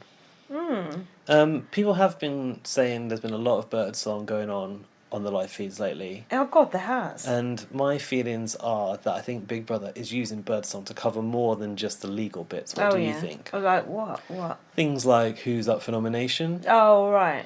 Because right. Actually, here's something that happened in the week. On the live feed, on the day of nominations, Twitter got a bit confused because Yinrun was upset and she was talking to Hallie in the bedroom and she was like, how are you, kind of thing. She was like, yeah, I'm feeling better now. And then they talked about numbers and she was like, I think it's like, how many is it? It's like 7 people. It's like half of the house, is what she said. And I was like, I thought 7 people were up, including Yinrun from the conversation. Oh, shit. We heard so little that we just grabbed onto that little tidbit that we'd heard, and it was completely out of context, and people started to panic, me included, and it just wasn't that.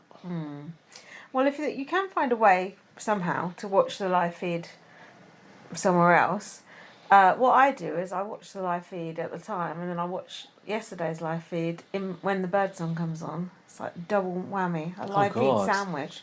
That's how I watch it. It's like parallel dimension. It's like looking through windows of time. Yeah, that's called being resourceful. Watch it on 1.25 speed as well, with the subtitles on. Then, when the birdsong comes on, you can see it. Yeah. And slow down. Yeah. Just mute it. But, that's only if there's another way to watch it. You never know. Keep your eyes peeled. Now, we've got a somewhat controversial email here from Lewis. Hypno Drowsy. Oh, that's an interesting name. Henry should have gone is the subject line. Why evict Zach when he was the one trying to get Kerry out? And the Tory cunt, in brackets Henry, is pals with that side of the house. Sorry if anyone listening is close to Henry. And has brought little to no entertainment value to the season thus far. I wouldn't say that. I disagree. Hard disagree. Also hard disagree with cunt. I like the word, but on this occasion it's a little harsh. But Zach was getting villain edits and almost all the airtime during certain episodes. If you want good TV and entertainment, why save the most boring housemate? The most boring housemate is probably Paul. Yeah. And then Matty. Or Noki is quite boring. Noki is boring. Yeah.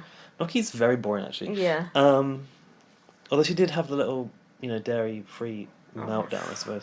Anyway, the reasons are to protect Yinrun with the sort of emoji, a little like sad, kind of like glassy-eyed emoji. That one. Oh, that one. Yeah. A grown woman, by the way.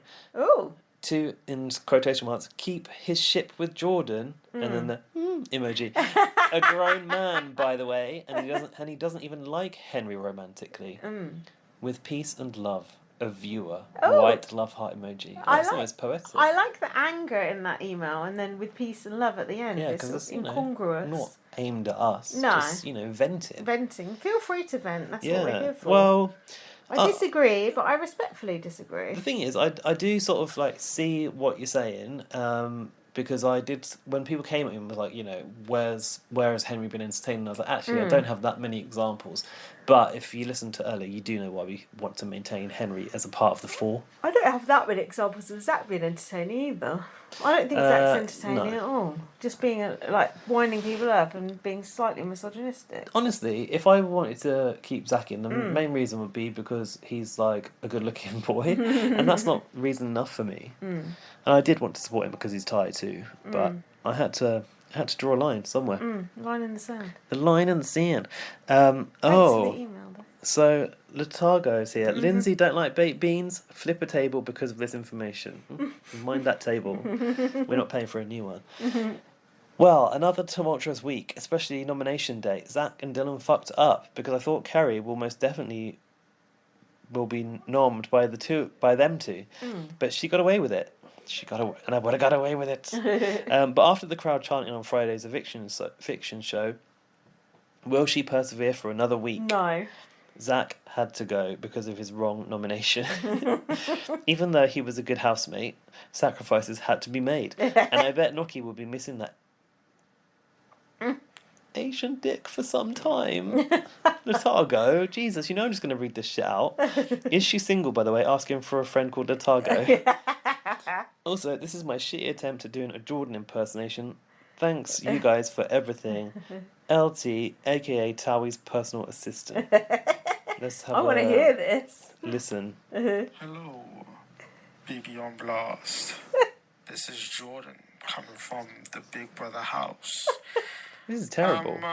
Just letting you know that Henry's bed is very warm. And Beard? Matty, Bed. Oh. He's very big. Very big indeed. I also apologize to Tom for making his bed very dirty after that task over eating a smoothie with butter and spinach. I feel very perplexed, but oh man, this Jordan voice is really, really hard to do. This motherfucker sounds like Snape. It's actually it's like a higher pitched version of Snape. Harry Potter. You have your mother's eyes. Some shit like that. Anyways, hey, Jordan.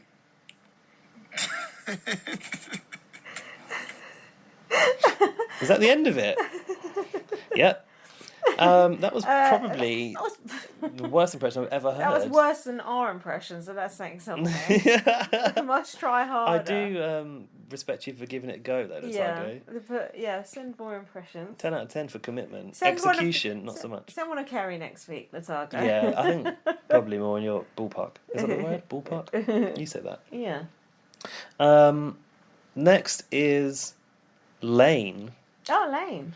Is it Lane who I was calling a she, and you said it's possibly a he? And we asked, so hopefully they shall let us know. Hey, Lindsay and Gaz, it's the Lane, in brackets, he, him. I told you.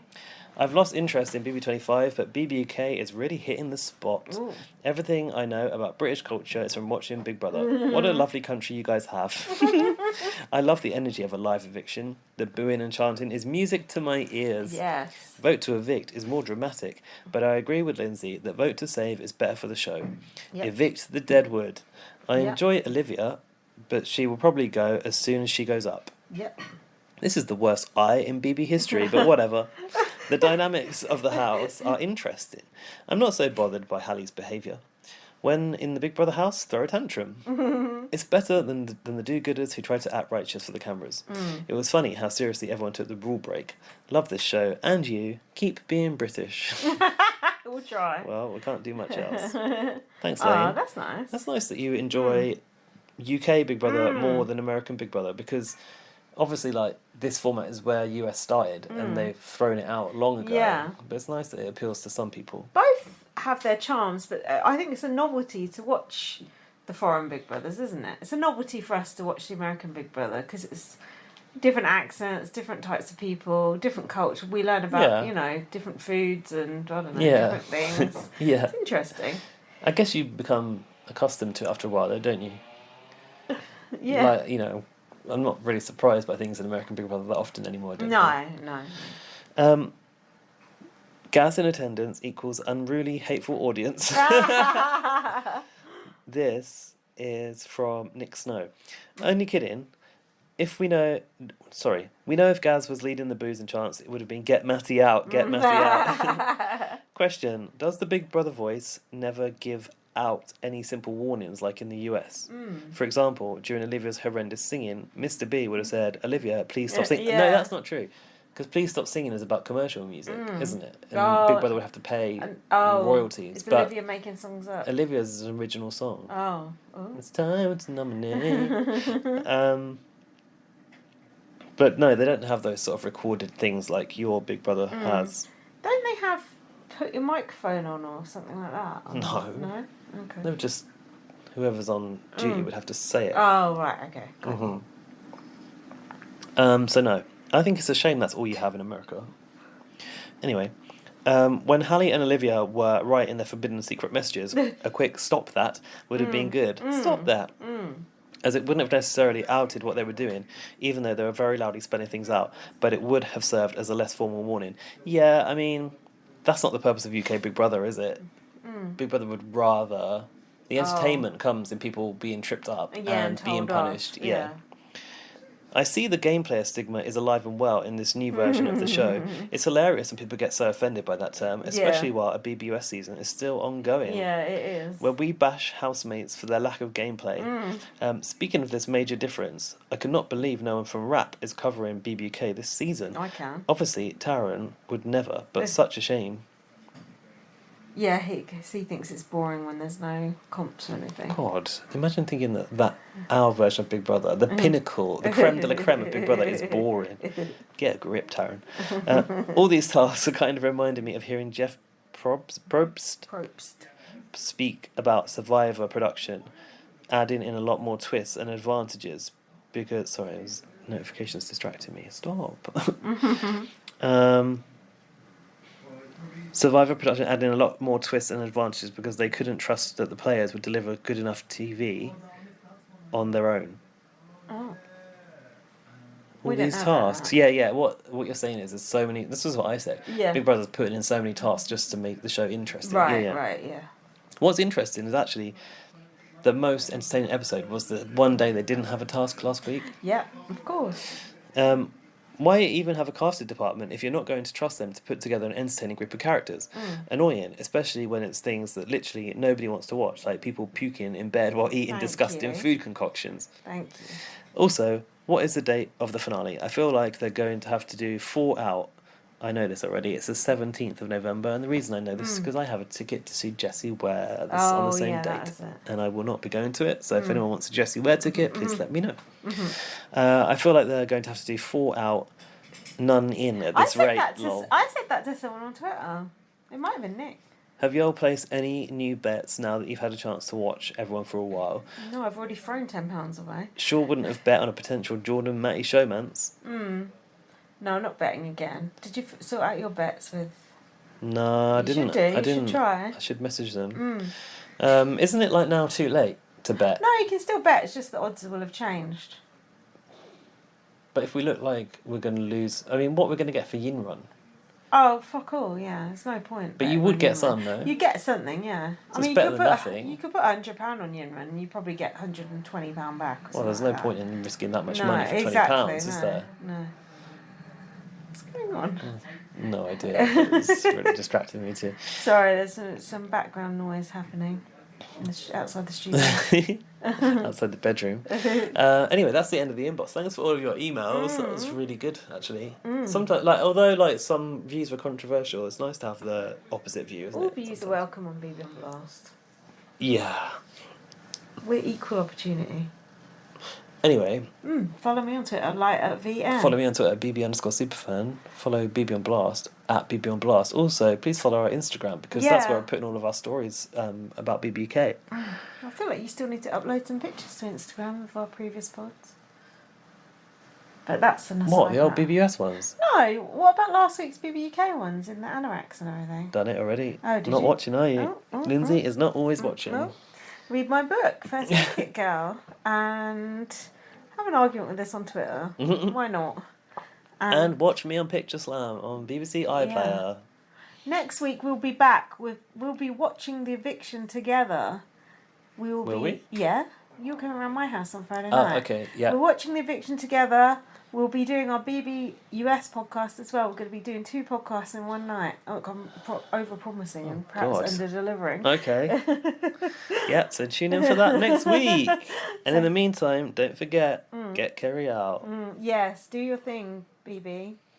Watchers. Get Kerry out. Get Kerry out. Get Kerry out.